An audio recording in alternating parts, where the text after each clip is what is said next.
अस्सलामुअलैकुम class, this is Mohammad Hashim and you guys are watching my flicks by Hashim Zia. बेटा, आज की क्लास के अंदर हम लोग नस्ट के आर्किटेक्चर के टेस्ट को समझेंगे कि नस्ट के आर्किटेक्चर का टेस्ट किस तरीके से लिया जाएगा, किस तरीके से टेस्ट पेपर्स के अंदर पूछा जाएगा, क्या वेटेज होगा इस पर्टिकुलर टेस्ट का। बहुत सारे बच्चे क्योंकि कंफ्यूज चल रहे हैं, सर नस्ट के आर्किटेक्चर के टेस्ट को एस कैसे करना है, किस तरीके से क्या काम करना है, सर कुछ समझ में नहीं आ रहा। वो सर डिजाइन एप्टीट्यूड के टेस्ट आप डाल दिया गया है आर्किटेक्चर के अंदर, कैसे सॉल्व करेंगे। सो भाई, वो तमाम बच्चे जिनको ये बात नहीं मालूम, परेशान होने की जरूरत नहीं है। मैं आप लोगों के लिए एक डिटेल लेक्चर सीरीज लेकर आ रहा हूं, किस तरीके से आपने नस्ट के डिजाइन एप्टीट्यूड को एस करना है। सबसे पहले तो याद रखिएगा, वो तमाम बच्चे जिन्होंने नस्ट के अंदर आर्किटेक्चर में अप्लाई करने हैं, जो नस्ट के आर्किटेक्चर का टेस्ट देंगे, नेट आर्किटेक्चर का, उनके टेस्ट के अंदर अब से तीन तरह के पोर्शन आएंगे। एक आएगा डिजाइन एप्टीट्यूड का पोर्शन, जिसका वेटेज है 50%, यानी कि 100 एमसीक्यू जिससे आएंगे। दूसरे नंबर पे आपके पास आएगी मैथ्स का पोर्शन, जिसका आ रहा है तकरीबन 30% पोर्शन। तीसरे नंबर पे इंग्लिश आएगी। अब जो मैथ्स और इंग्लिश का पोर्शन है बेटा, वो तो हमारे पास सिंपल नॉर्मल एडवांस मैथ्स और बेसिक मैथ्स का कॉम्बिनेशन है, जिस तरह नस्ट के अंदर मैथ्स आती है। इंग्लिश भी हमारे पास नॉर्मल है, उसकी तैयारी है मेरे बैच में भी कर रहे हो, उसकी तैयारी है पर्टिकुलरली मेरे यूट्यूब से भी कर रहे हो। मैथ्स भी इंग्लिश भी हो गई। मगर बहुत सारे बच्चे कंफ्यूज चल रहे हैं, सर ये डिजाइन एप्टीट्यूड की तैयारी कैसे करें, कौन सी किताबों को फॉलो करें। मेजॉरिटी बच्चों का एक क्वेश्चन, सर कौन सी किताब से प्रैक्टिस करें। भाई, इसके लिए कोई किताब नहीं होती, इसके लिए कुछ बेसिक प्रिंसिपल्स होते हैं, हमें वो समझने पड़ेंगे। इसके लिए चंद बुनियादी बातें हैं, चंद बुनियादी कोर्स कंटेंट्स हैं, हमें उसको देखना पड़ेगा। आप नस की वेबसाइट पे जब जाओगे ना, तो आपको बहुत सारे कोर्स कंटेंट देखेंगे, बच्चा वहीं पे कंफ्यूज हो जाता है, सर तैयारी कैसे करें, समझ ही नहीं आ रहा आर्किटेक्चर के टेस्ट की। भाई, दो चीजों का ख्याल रखना है। डिजाइन एप्टीट्यूड का जो टेस्ट आएगा ना, नस का टोटल टेस्ट होता है 200 नंबर का, तो 100 नंबर का पोर्शन आएगा आपके पास डिजाइन एप्टीट्यूड का। 60 एमसीक्यूज आएंगे मैथ्स के और बाकी 40 एमसीक्यूज आएंगे इंग्लिश के। इस तरीके से 200 मार्क्स डिस्ट्रीब्यूट हो रहे हैं, पहली चीज। दूसरे नंबर के ऊपर हम डिजाइन एप्टीट्यूड को किस तरीके से समझते हैं। देखो, मैं इस चीज को समझाने से पहले just a brief introduction of myself. My name is industrial manufacturing engineer Mohammad Hashim Zia and I am a certified AutoCAD designer as well. So I thought कि यार मैं आप लोगों को इस चीज के ऊपर बहुत डिटेल में गाइड कर सकता हूं और बहुत अच्छे तरीके से कर सकता हूं, सिंस डिजाइनिंग इज समथिंग जिसको मुझे बड़ा पसंद भी रहा और मेरी एक फील्ड का हिस्सा भी रहा। तो भाई, डिजाइनिंग एक बहुत ही कला का नाम है। डिजाइनिंग कहते कैसे हैं, देखो, आप दुनिया के अंदर किसी भी प्रोडक्ट को देखते हो, उसका लोगो देखते हो। एप्पल का कभी लोगो देखा है, कितना खूबसूरत लगता है, वो आधा कटा हुआ सेब। या कभी आपने नाइक का वो सिंबल देखा है जिसके अंदर एक टिक बना हुआ है, कितना अच्छा लगता है। सिमिलरली दुनिया के अंदर आपने देखा होगा, आप किसी महंगे या मशहूर अपने रिश्तेदार के घर पे जाते हो, तो भाई वो रिश्तेदार का जो जो अमीर रिश्तेदार होता है, उसका घर कितना अच्छा सेट हुआ हुआ होता है, वो कहलाती है इंटीरियर डिजाइनिंग। और घर के बाहर किस तरह का कलर हुआ हुआ है, किस तरह का आपके पास गार्डन बना हुआ है, वो एक्सटीरियर डिजाइनिंग में आता है।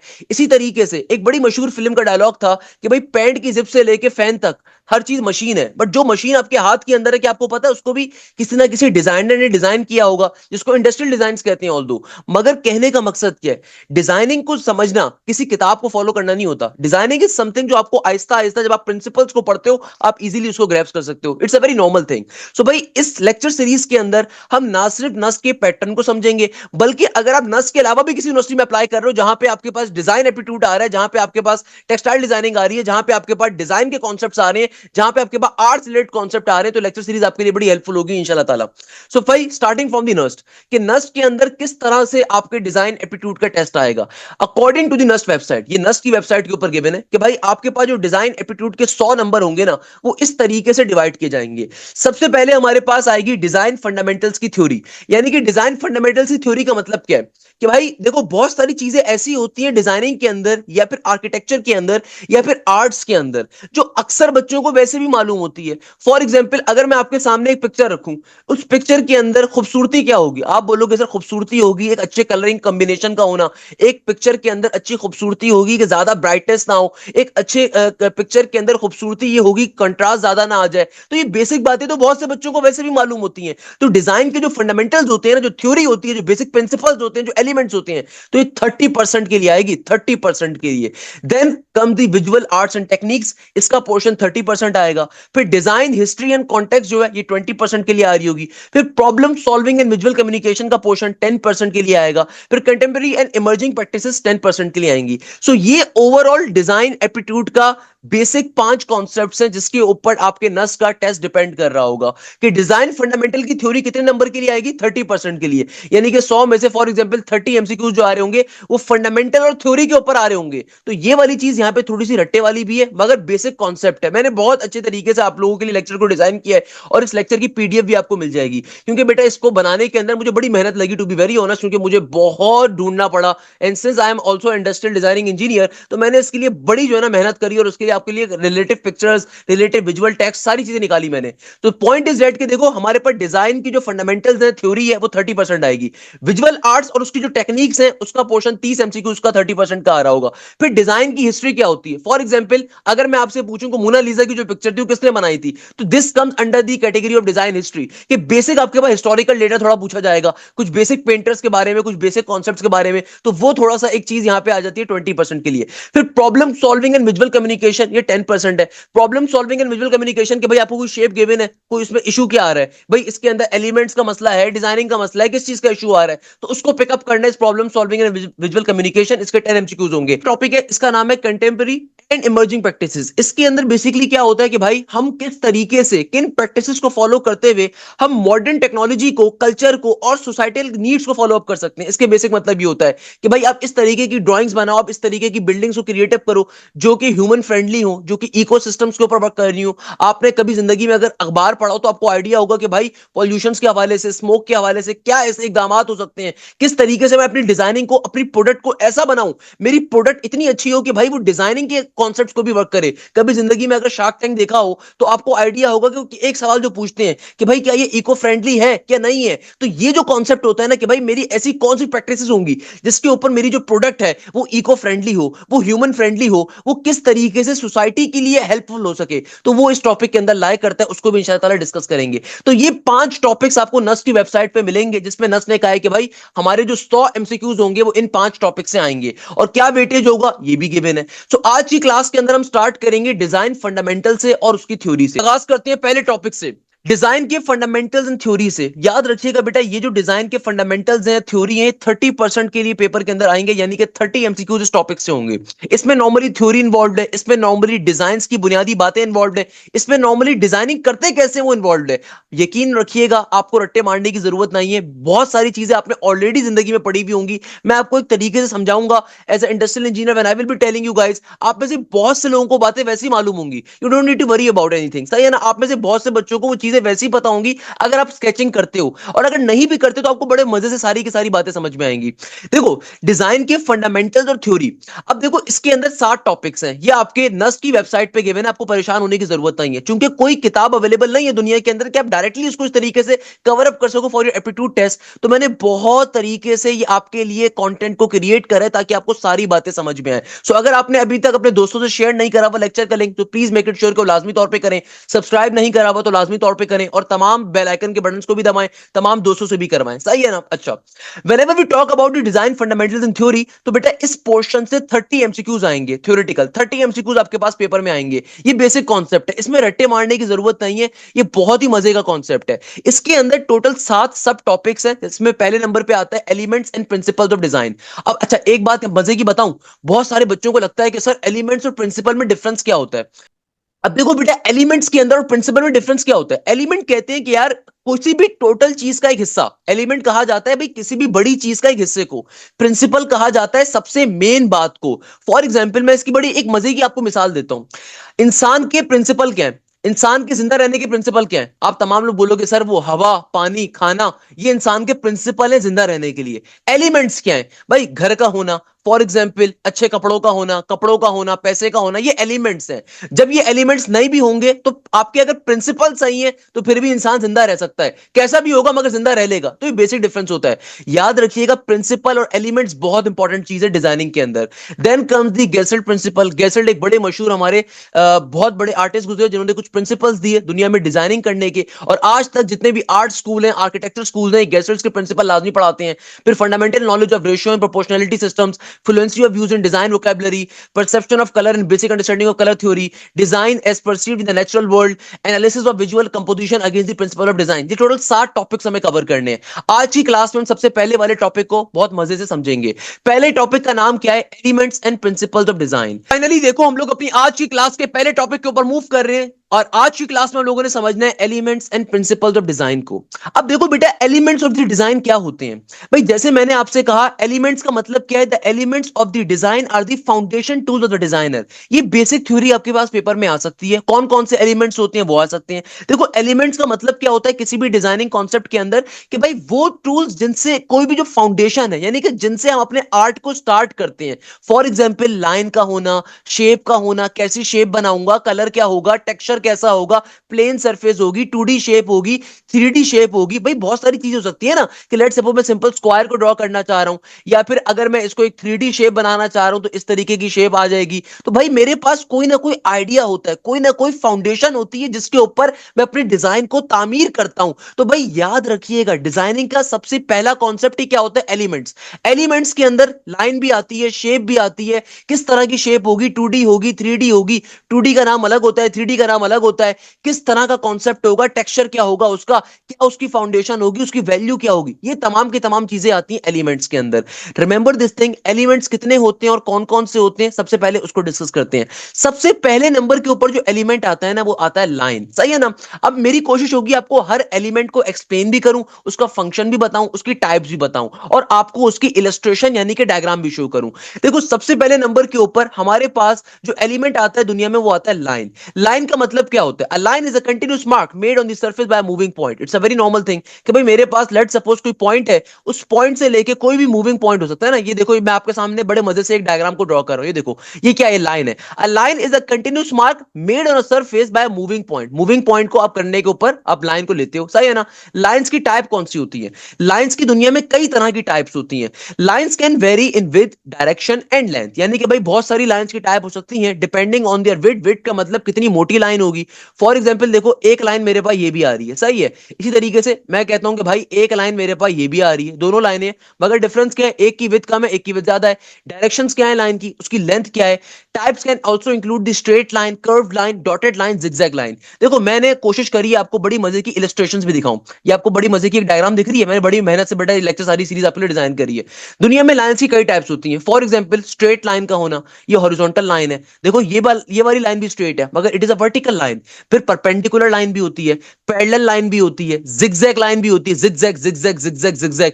फिर वेवी लाइन भी होती है, जहां पे देखो आपके पास जो है ना इस तरीके के क्या बन रहे हैं, थोड़ी सी वेव सी मोशन आ रही है। फिर देखो, कर्व लाइन भी होती है, डायगोनल लाइन भी होती है, पैरेलल लाइन भी होती है, ब्रोकन यानी कि डॉटेड लाइंस भी होती है, ब्रोकन यानी कि डैश लाइन भी होती है। देखो, दोनों में डिफरेंस क्या है? अगर आप आर्किटेक्चर के टेस्ट की तैयारी कर रहे हो, बेटा मेरी कोशिश है कि आपको एक एक कंपोनेंट पढ़ाऊं, एक एक चीज पढ़ाऊं, बट खुदारा आपने इसको जहन में भी रखना है, छोटी छोटी बातों को। इसीलिए मैंने आपको बेसिक थ्योरी नहीं पढ़ा रहा। ये थ्योरी तो पढ़ाने वाले आपको 10,000 किस्म के बेकार लोग मिल जाएंगे। असल चीज क्या है कि भाई आप इलस्ट्रेशन को गौर करो, इलस्ट्रेशन कैसी आ रही है, इनको अपने पास लाजमी तौर पर ड्रॉ करो। बेटा रट्टे आपको इसके रट्टे नहीं मार सकते थ्योरी के, तो आपको बेसिक चीजों को जहन में रखना है ताकि आपको रट्टे कम से कम मारने पड़े। तो भाई देखो, हमारे पास दुनिया के अंदर कर्ली लाइंस का मतलब क्या है? कि स्क्विगली या कर्ली लाइंस अगर आ रही है तो इस तरीके का पैटर्न होता है। डायगोनल लाइंस आपको बचपन से पढ़ते हुए आ रहे हो, मैट्रिक्स में डायगोनल हो गया, ये हो गया।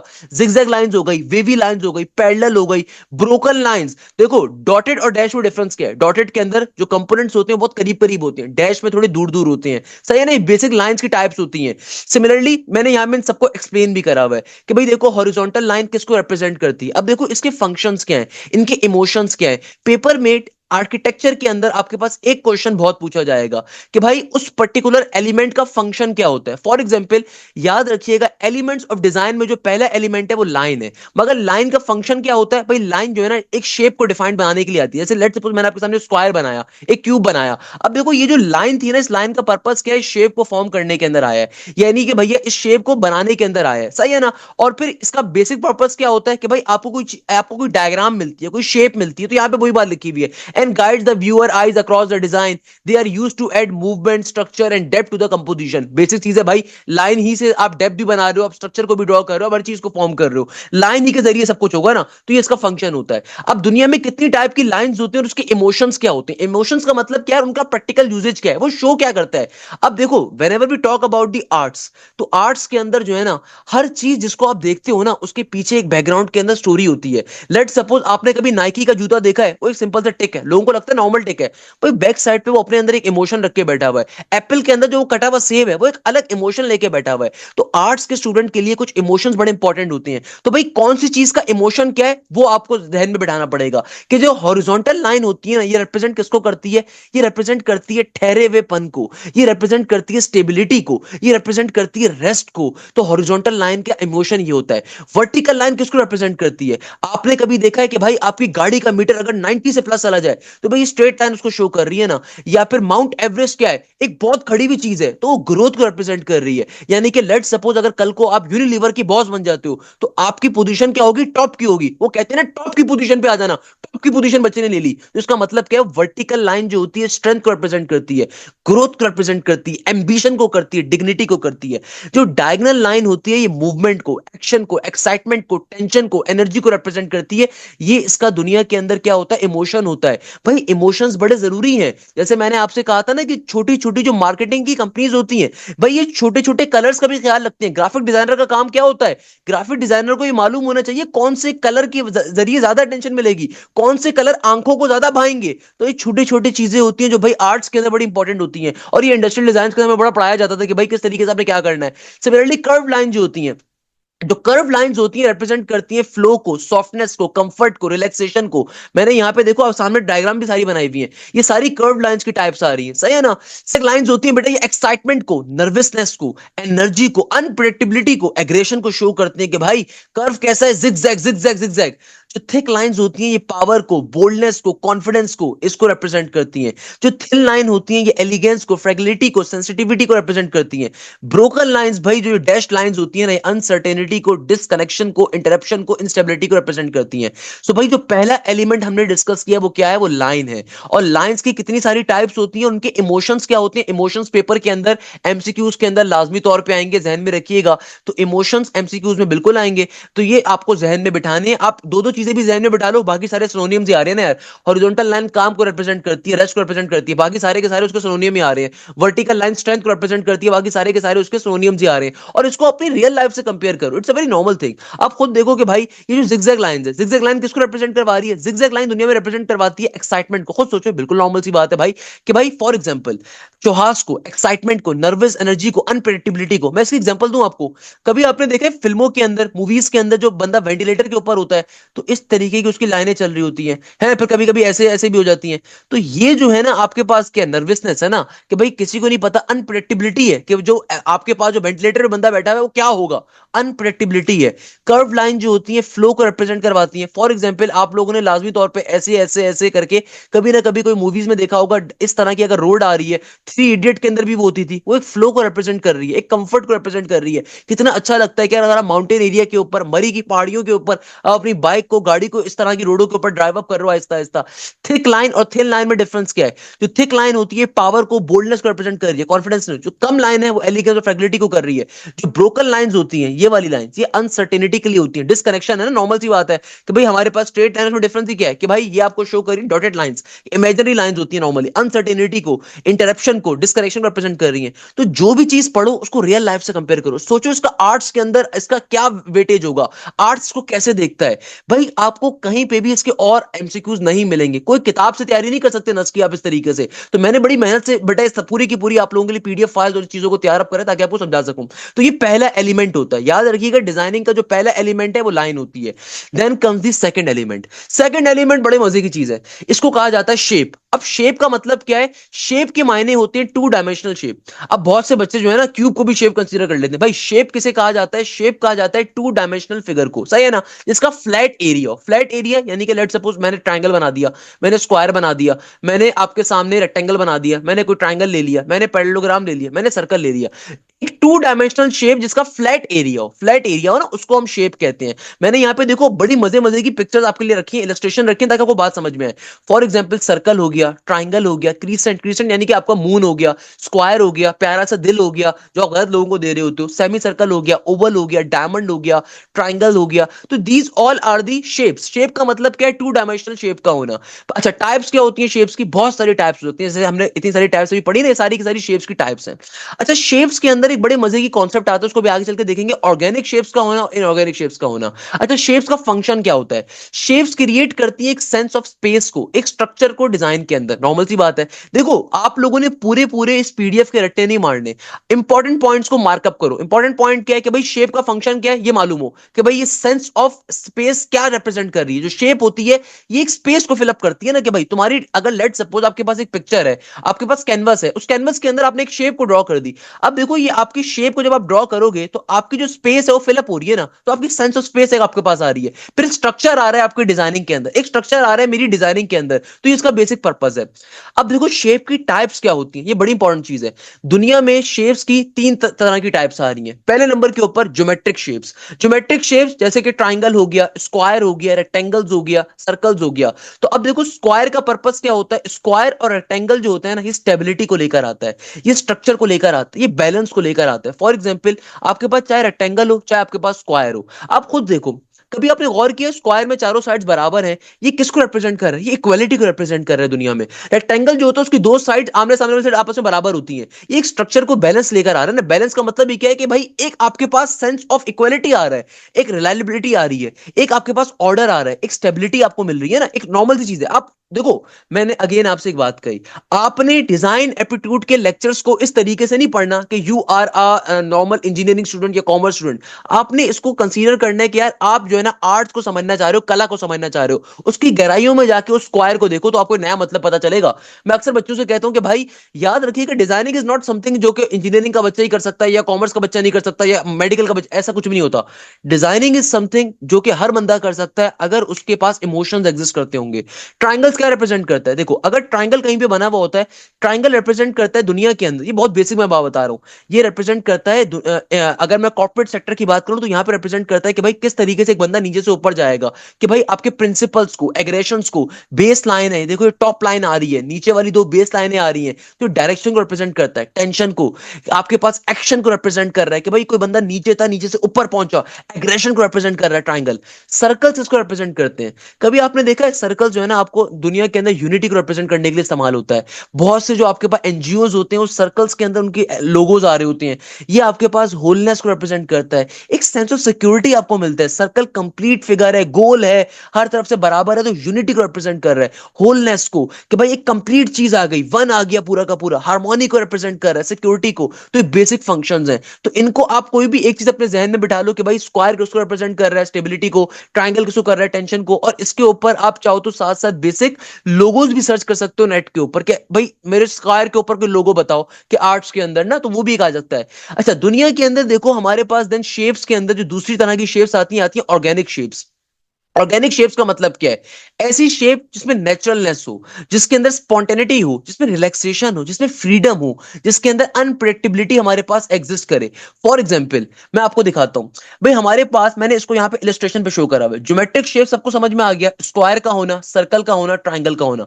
Whenever we talk about the organic shapes, तो ऑर्गेनिक शेप्स का मतलब क्या है? जैसे पत्ते बहुत सारे आसमान में आ गए, फ्लावर्स आ गए, इंक के स्प्लैटर्स आ गए। ये समझ में आ रहा है? इंक के स्प्लैटर्स, तुम कभी पेन से इंक नीचे फेंको अपने एस्पेटन के या डक्स के पेन से, तो वो जो इंक जब निकलेगी ना, वो एक आर्ट है, वो एक कला है, वो ऑर्गेनिक शेप है। बात समझ में आ रही है? तो ऑर्गेनिक शेप्स का मतलब क्या होता है? ऑर्गेनिक शेप डिफाइन करती है खूबसूरती, नेचुरलनेस को, कि भाई नेचुरलनेस क्या आ रही है, स्पॉन्टेनिटी क्या आ रही है, रिलैक्सेशन को, फ्रीडम को। आपने कभी देखा है बाग में जाने के बाद इंसान कितना हल्का हो जाता है? आप कितने भी रिलैक्स हो, एक अच्छा गार्डन आपको मिल जाए, आप उस खुशबू को जब सूंघते हो ना, यू ऑलवेज फील काम इन योर डेली लाइफ। इसी तरीके से दुनिया में फिर आती है एब्स्ट्रैक्ट शेप्स का होना। ये तीसरी टाइप्स होती है शेप के ऊपर।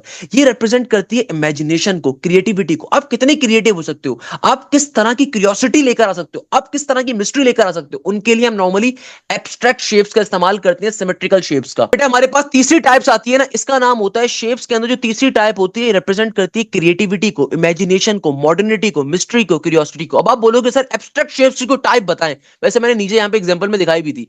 एब्स्ट्रैक्ट एब्स्ट्रैक्ट शेप्स की टाइप बड़ी मजे की, पता है क्या है? आप कभी हाईवे पे जा रहे हो, कभी सिंबल देखें ट्रैफिक पुलिस के कि भाई यहाँ पे स्मोकिंग करना मना है, या लेट सपोज इस तरह का सिंबल बना हुआ है, सीट बेल्ट को पहन लो, ये एब्स्ट्रैक्ट शेप्स कहलाती हैं। फॉर एग्जांपल यहाँ पे देखो, स्टिकी फिगर्स का होना, आइकन्स का होना, सिंबल्स का होना, ये सारी की सारी एब्स्ट्रैक्ट शेप्स हैं। जो एब्स्ट्रैक्ट शेप्स होती हैं, ये क्रिएटिविटी को शो करती है, आप कितने क्रिएटिव हो। सही है ना? Always remember this thing. आपकी इमेजिनेशन क्या है, मॉडर्निटी क्या है, मिस्ट्री है उसके अंदर, एक क्यूरियोसिटी है, मना किया हुआ है किसी चीज को करने से, या किसी चीज की इजाजत दी हुई है, 10 किलोमीटर के बाद हाईवे आ रहा है, 2 किलोमीटर के बाद टर्न करना है, तो एक क्रिएटिविटी है, एक इमेजिनेशन है कि भाई एक बंदे से बात कर रहा है। एक अच्छी सड़क होती कौन सी है? जो सड़क इंसान से बात करती है। ये आर्ट है बेटा पूरी की पूरी, हमारे मुल्क में पढ़ाई नहीं जाती। आई एम रियली ग्लैड कि नस ने इसके ऊपर ऊपर आपको ये कंटेंट दिया है। अब देखो फिर दुनिया में दो तरह की और शेप्स आती हैं, एक का नाम है सिमेट्रिकल शेप, एक का नाम होता है एसिमेट्रिकल शेप। सिमेट्रिकल शेप कहते हैं एक ऐसी शेप जो लाइन ऑफ सिमेट्री को एग्जैक्टली फॉलो अप कर रही है, जो कि बैलेंस्ड है, जिसमें फॉर्मेलिटी आ रही है, जिसमें ऑर्डर आ रहा है। और एसिमेट्रिकल क्या होती है?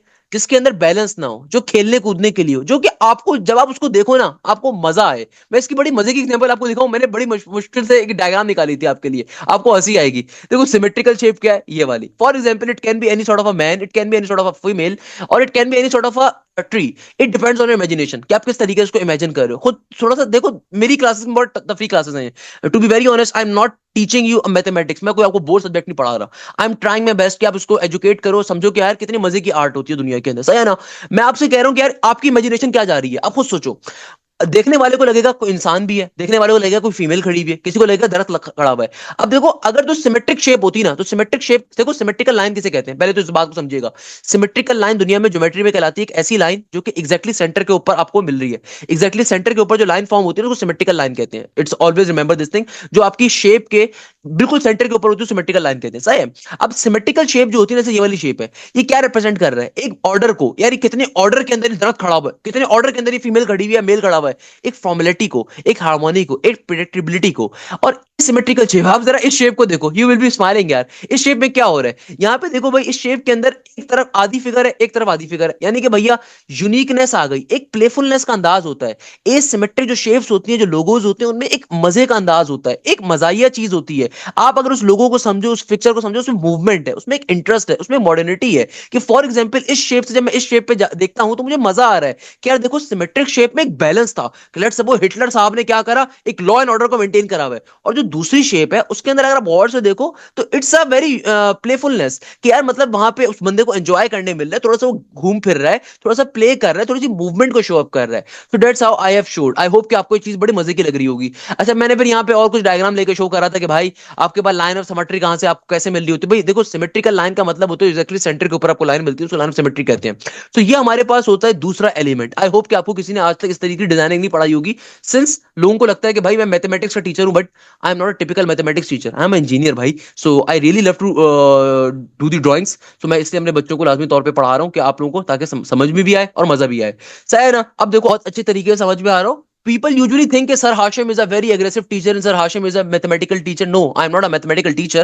I am a passionate mathematical teacher. I am a industrial manufacturing engineer बेटा। सही है? तो मुझे बड़ा शौक है डिजाइनिंग पढ़ाने का, and alhamdulillah I am teaching here. So भाई मुझे तो बड़ा मजा आता है। I hope you guys are enjoying as well.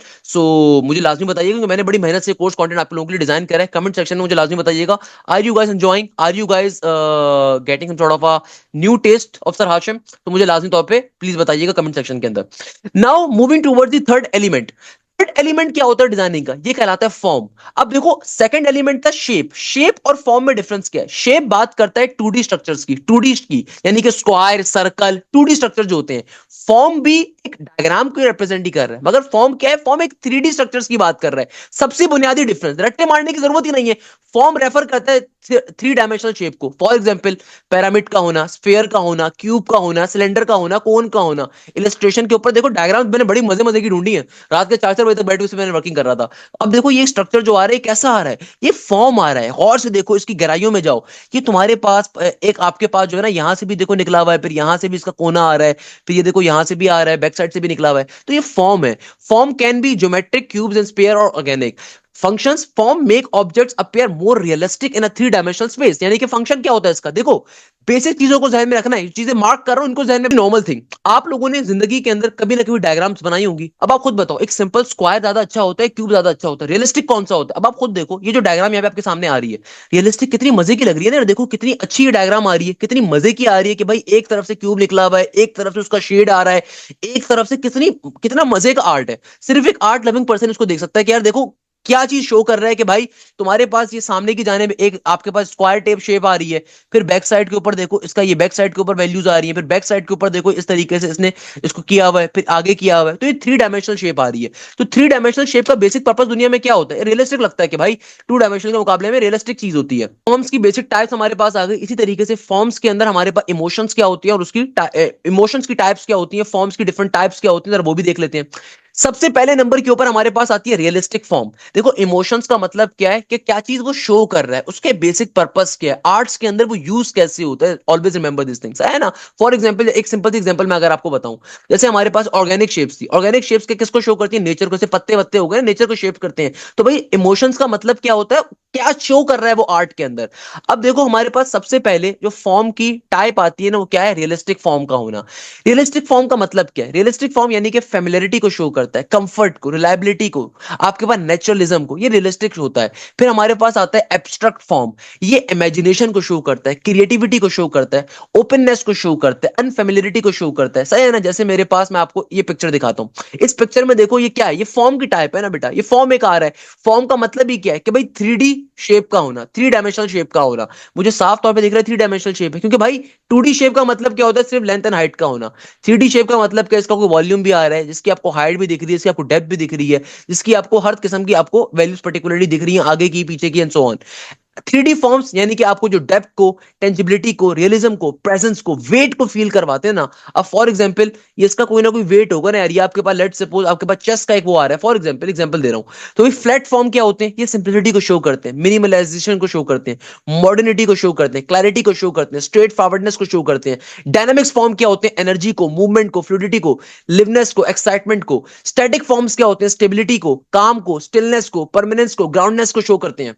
I've tried my best कि मैं आपको यहाँ पे शो करवा सकूं कि भाई हमारे पास देखो ऐसे एक डायग्राम आ रही है ना, मैंने बड़ी मेहनत करी है भाई इन तमाम स्लाइड्स को बनाने के लिए। अब देखो ये एक इंटीरियर डिजाइनिंग एक आ रही है किसी घर की, इंटीरियर डिजाइनिंग बहुत ही अच्छी वैसे करी हुई आपस की बात है। अब देखो यहाँ पे फॉर्म्स क्या है, ये देखो ये सारी की सारी एक छोटी छोटी कला को देखो, ये देखो ये किस तरीके से इसने बनाया हुआ है, ये पूरा का पूरा एक फॉर्म को रिप्रेजेंट कर रहा है ना। इसके अंदर देखो आपके पास 3D फिगर आ रही है, ये देखो 3D फिगर आ रही है। ये देखो बेटा हमारे पास ये जो एक सोफा है, इस सोफे के अंदर भी 3D स्ट्रक्चर है कि भाई यहाँ पे आपको इसकी बैक साइड भी गिवन है, इसकी फ्रंट साइड भी है, ये भी है, ये भी है, पूरी 3D शेप आ रही है। सिमिलरली इसको देखो आप जरा, सिमिलरली इसको देखो, ये स्फीयर एक बना हुआ है, ये इसने एक बड़े मजे की अच्छी चीज बनाई हुई है। I am not sure what it is, but it is some sort of a 3D शेप। सिमिलरली यहाँ पे अगर आप देखो डिजाइनिंग कितनी इसने कितनी बेहतरीन डिजाइनिंग इसने बाय द वे करी हुई है, इंटीरियर डिजाइनिंग जो इसने भी करी हुई है। एक ऑब्वियसली एक इमेजिनरी पिक्चर है, बट इसमें आपको शो क्या हो रहा है कि किस तरीके के देखो फॉर्म्स आ रहे हैं। बेसिक चीज क्या है कि भाई आपके पास फॉर्म्स का मतलब क्या है? 3D शेप्स का होना। तो आपको इस तरीके से बात को अपने जहन में बिठाना है। सही है ना। तो ये बेसिक चीज आ गई हमारे। देखो बेटा whenever we talk about the design element, तो हमारे पास चौथे नंबर के ऊपर जो एलिमेंट आता है डिजाइनिंग का, वो कहलाता है स्पेस। अब आप बोलोगे सर स्पेस का मतलब क्या है? भाई स्पेस का मतलब वही है वो जो अपनी फैमिली में कहते हो ना, भाई मुझे स्पेस चाहिए, मुझे काइंडली स्पेस दे दे, मेरी स्पेस को डिस्टर्ब ना करे। तो whenever we talk about the arts, whenever we talk about designing, तो वहां भी स्पेस का ही मतलब है कि space refers to the area around, between और within the elements. For example मैंने आपके सामने इसकी एक इलस्ट्रेशन रखी है। देखो एक आपके पास जो है ना ये फिगर आ रही है, एक फिगर ये आ रही है, दोनों में डिफरेंस चेक कर रहे हो कौन सी? जरा और से देखो, मैं इसको एक काम करता हूँ, जूम इन कर देता हूँ। आप इन दोनों पिक्चर्स को देखो, इसकी गहराइयों में जाओ। देखो when I am teaching designing class ना, तो इसका सिंपल मतलब है कि you need to analyze some sort of things. तो अब देखो जरा इन दोनों पिक्चर्स को गौर से देखिएगा, इनमें खास बात आपको क्या दिख रही है? पहली वाली जो पिक्चर है ना, इसमें चार फिगर्स रैंडमली अरेंज हुई हुई हैं with a negative space. Negative space क्या होती है हम देखेंगे। अब दूसरी वाली में अगर आप देखो ना, तो इसके अंदर जो भी आपकी पर्टिकुलरली चारों फिगर्स थी ना, एक सीक्वेंस को फॉलो कर रही हैं, एक स्पेसिंग के लिए एक बैलेंस का एक्ट कर रही हैं कि भाई यहाँ पे भी देखो यही चार पिक्चर्स हैं, यहां पे भी देखो यही चार पिक्चर्स थी, यहां पे भी यही चार पिक्चर्स हैं, मगर किस तरीके से आपने अरेंज करा हुआ है वो मैटर करता है। अब देखो यही चीज कहलाती है हमारे पास स्पेसिंग के अंदर पॉजिटिव स्पेस या नेगेटिव स्पेस के कॉन्सेप्ट के बारे में, कि फॉर एग्जांपल हमारे पास दुनिया में दो तरह की स्पेस होती है, एक होती है पॉजिटिव, एक होती है नेगेटिव। पॉजिटिव स्पेस का मतलब क्या होता है कि भाई वो स्पेस जो आपने फिल कर दी एलिमेंट्स के जरिए। नेगेटिव स्पेस का मतलब होता है आर्ट के अंदर एम्प्टी एरियाज का होना।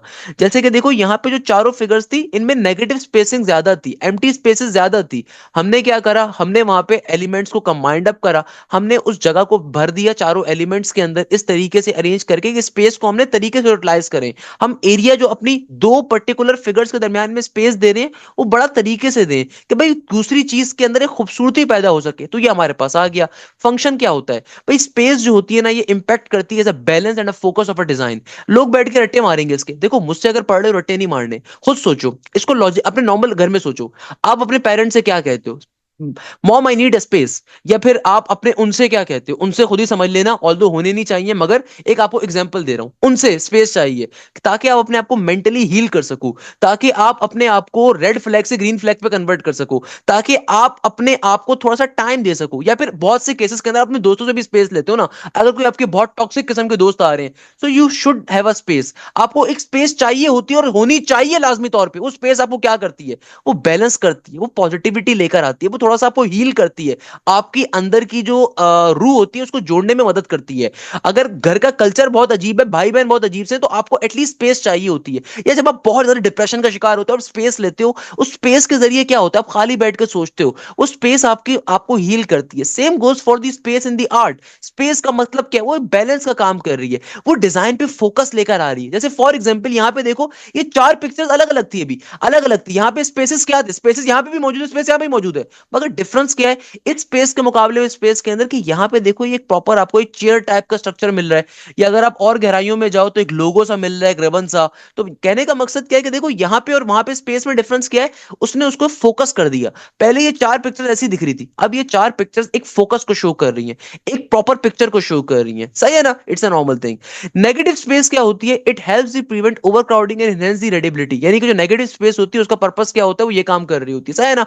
पॉजिटिव स्पेस जो होती है इंपैक्ट करती है बैलेंस का, focus of the design and focus of a design को लेकर आती है। नेगेटिव स्पेस जो होती है ये ओवरक्राउडिंग को रिड्यूस कर रही होती है, प्रिवेंट कर रही होती है। अब देखो दुनिया में कितनी तरह की स्पेस होती है। अब देखो मैंने बड़े मजे की बातें करी हैं, यहाँ पे इलस्ट्रेशन बहुत अच्छी अच्छी निकाली थी मैंने रात में बैठ के।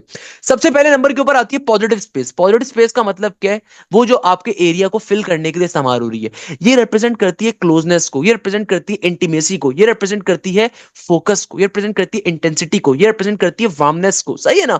अच्छा इसी तरीके से जो नेगेटिव स्पेस होती है एम्प्टी एरियाज का शो होना, ये ओपननेस को शो करती है, फ्रीडम को। ये नहीं कि नेगेटिव स्पेस खराब होती है, नहीं, नेगेटिव स्पेस नॉट अ बुरी चीज, डिपेंड करता है आप आर्ट के अंदर यूज कैसे कर रहे हो। तो नेगेटिव स्पेस जो होती है ना वो एम्प्टी एरियाज को शो करती है, ओपननेस को, फ्रीडम को, आइसोलेशन को, कामनेस को, सिंप्लिसिटी को। मैं आपके सामने मैंने डायग्राम लिखी है, जब पहली नजर में आप इस पर्टिकुलर डायग्राम को देखोगे ना, क्या देखोगे, देखो यही तो कला है। आप पहली नजर में देखोगे ना, वो कौन सी मेरी जहन में कौन सी मूवी के अंदर वो आ जाता है जिसके दांत सारे टूटे हुए होते हैं, आपको लगेगा यार ये कैसी पिक्चर आ रही है। ये अगर आप पहली नजर में इस की को देखोगे ना, आपको लगेगा यार सर इसकी तो सारे के सारे वो जो इसकी की के अंदर जो आपके आगे डिजाइन बना हुआ हो तो पूरा टूटा हुआ है। मगर अगर आप थोड़ा सा डेप्थ में जाके देखो तो आपको लगेगा नहीं सर ये डिजाइन बना हुआ है, ये बिल्डिंग्स बनी हुई हैं, ये देखें सर ये एक आपके पास कैसल सा कुछ बना हुआ है, ये देखें सर इमारत का टॉप आ रहा है। तो that's how you are utilizing your space, that's how you are utilizing a design. तो ये होती है आर्ट की गहराई, ये होती है बेटा डिजाइनिंग, कि आप इस तरीके से आपको देखने में लग रहा है शायद पता नहीं सर टूटी हुई की आ रही है, ये की टूटी हुई नहीं है, आपके देखने का जाविया भी गलत होगा। आप थोड़ा सा और से देखोगे जाविया चेंज हो जाएगा। तो जाविया बड़ा इंपॉर्टेंट होता है डिजाइनिंग के अंदर। तो यही बात यहाँ पे पूरी हुई भी है कि भाई आपके पास पॉजिटिव स्पेस क्या होगी, नेगेटिव स्पेस क्या होगी, पॉजिटिव स्पेस के इमोशंस क्या होते हैं, क्या शो कर रहा है, नेगेटिव स्पेस के इमोशंस क्या है, क्राउडेड स्पेस के इमोशंस क्या होते हैं, टेंशन का होना, एक्साइटमेंट का होना, इंटेंसिटी का होना, चॉइस का होना, क्लोजनेस का होना। ओपन स्पेस के आपके क्या क्या होते हैं particularly emotions. Open space relaxation को, स्पेशियस को, फ्रीडम को, पीस को, क्लैरिटी को शो करती है। डीप स्पेस यानी कि गहराई, मिस्ट्री को शो करती है, एक्सप्लोरेशन को, जर्नी को, वेस्टेशन को, एम्बिशन को। शैलो स्पेस जो होती है इंटीमेसी को, क्लोजनेस को, कंफर्ट को, डायरेक्टनेस को शो करती है। फॉर एग्जाम्पल एक और बड़ी अच्छी पिक्चर है positive and the negative space in the arts के ऊपर। मैंने दो पिक्चर्स लेकर आया था, इस पिक्चर को और से देखो, इसमें क्या चीज समझ में आती है। अगर आप देखो ना, ये आपको शो कर रहा है किस तरीके से एक पॉजिटिव स्पेस है और एक नेगेटिव स्पेस है। पॉजिटिव स्पेस का मतलब क्या है, जो एरिया फिल हुए हुए हैं, सही है ना। नेगेटिव स्पेस का मतलब क्या है, जो एम्प्टी एरियाज हैं। अगर आप इन दोनों चीजों को गौर से देखो ना, जो एरिया फिल हुए हुए हैं, those are the positive spaces.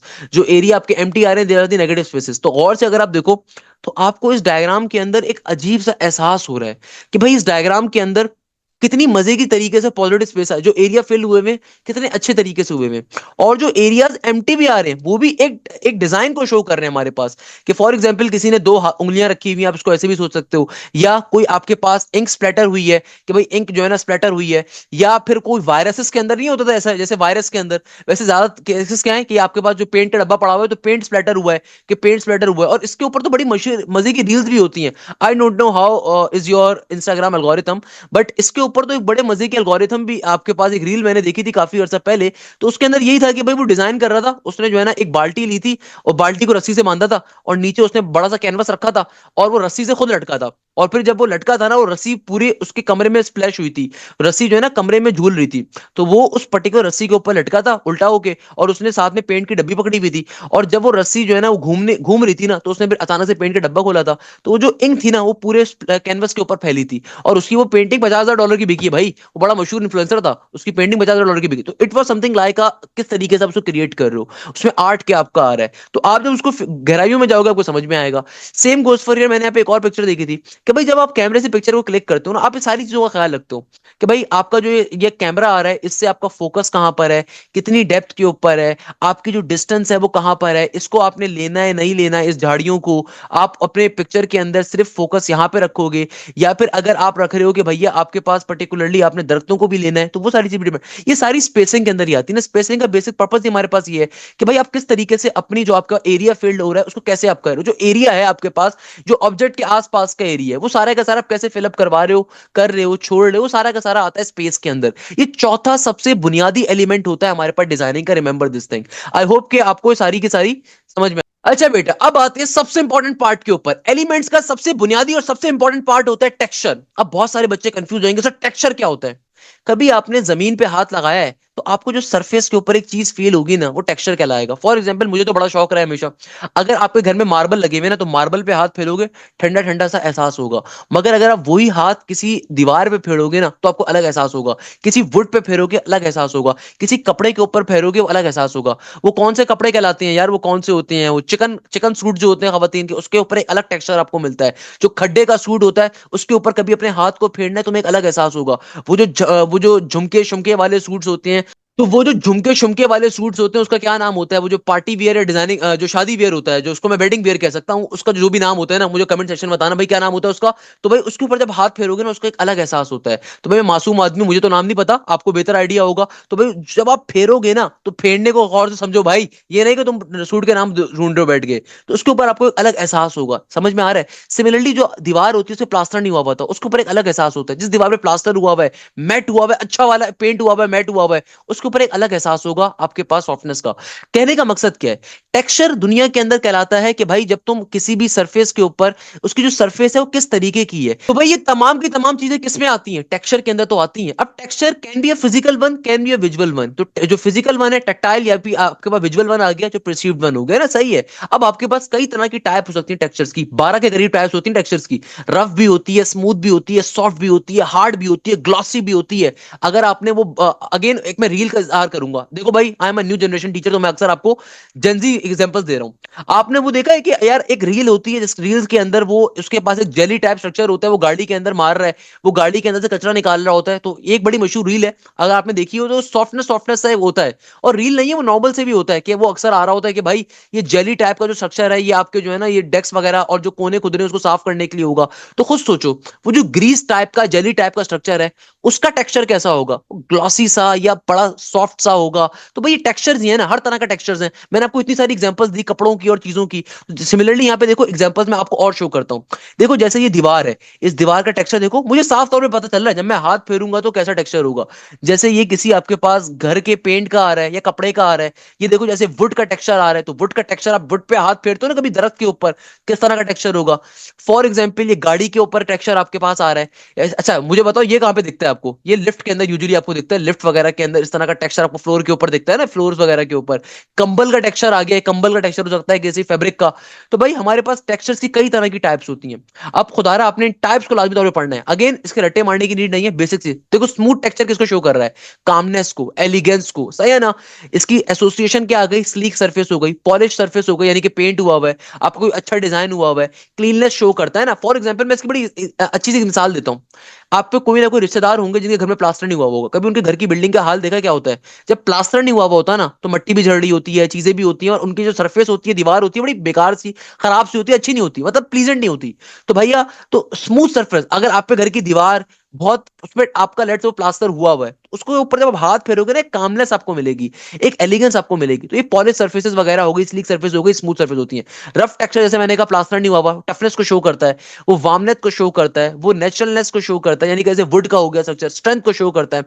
और एसोसिएशन आउटडोर एनवायरनमेंट हो गया, जैसे वुड वगैरह हो गई, रॉ मटेरियल्स हो गए, रस्ट एस्थेटिक एनवायरनमेंट हो गया। सॉफ्ट टेक्सचर शो करता है कंफर्ट को, जैसे आपके पास कपड़े का हो गया, वार्मनेस को, अप्रोचेबिलिटी को, रिलैक्सेशन को, जेंटलनेस को, जैसे फैब्रिक्स के अंदर कॉटन और वूल का हो गया। हार्ड टेक्सचर जो होता है वो शो करता है स्ट्रेंथ को, ड्यूरेबिलिटी को, जैसे आपके पास पत्थर का टेक्सचर हो गया, पत्थर का भी यूनिक टेक्सचर है, बड़ी जो ईंट होती है, मेटल का हो गया, कंक्रीट का हो गया, सॉलिड मटेरियल का।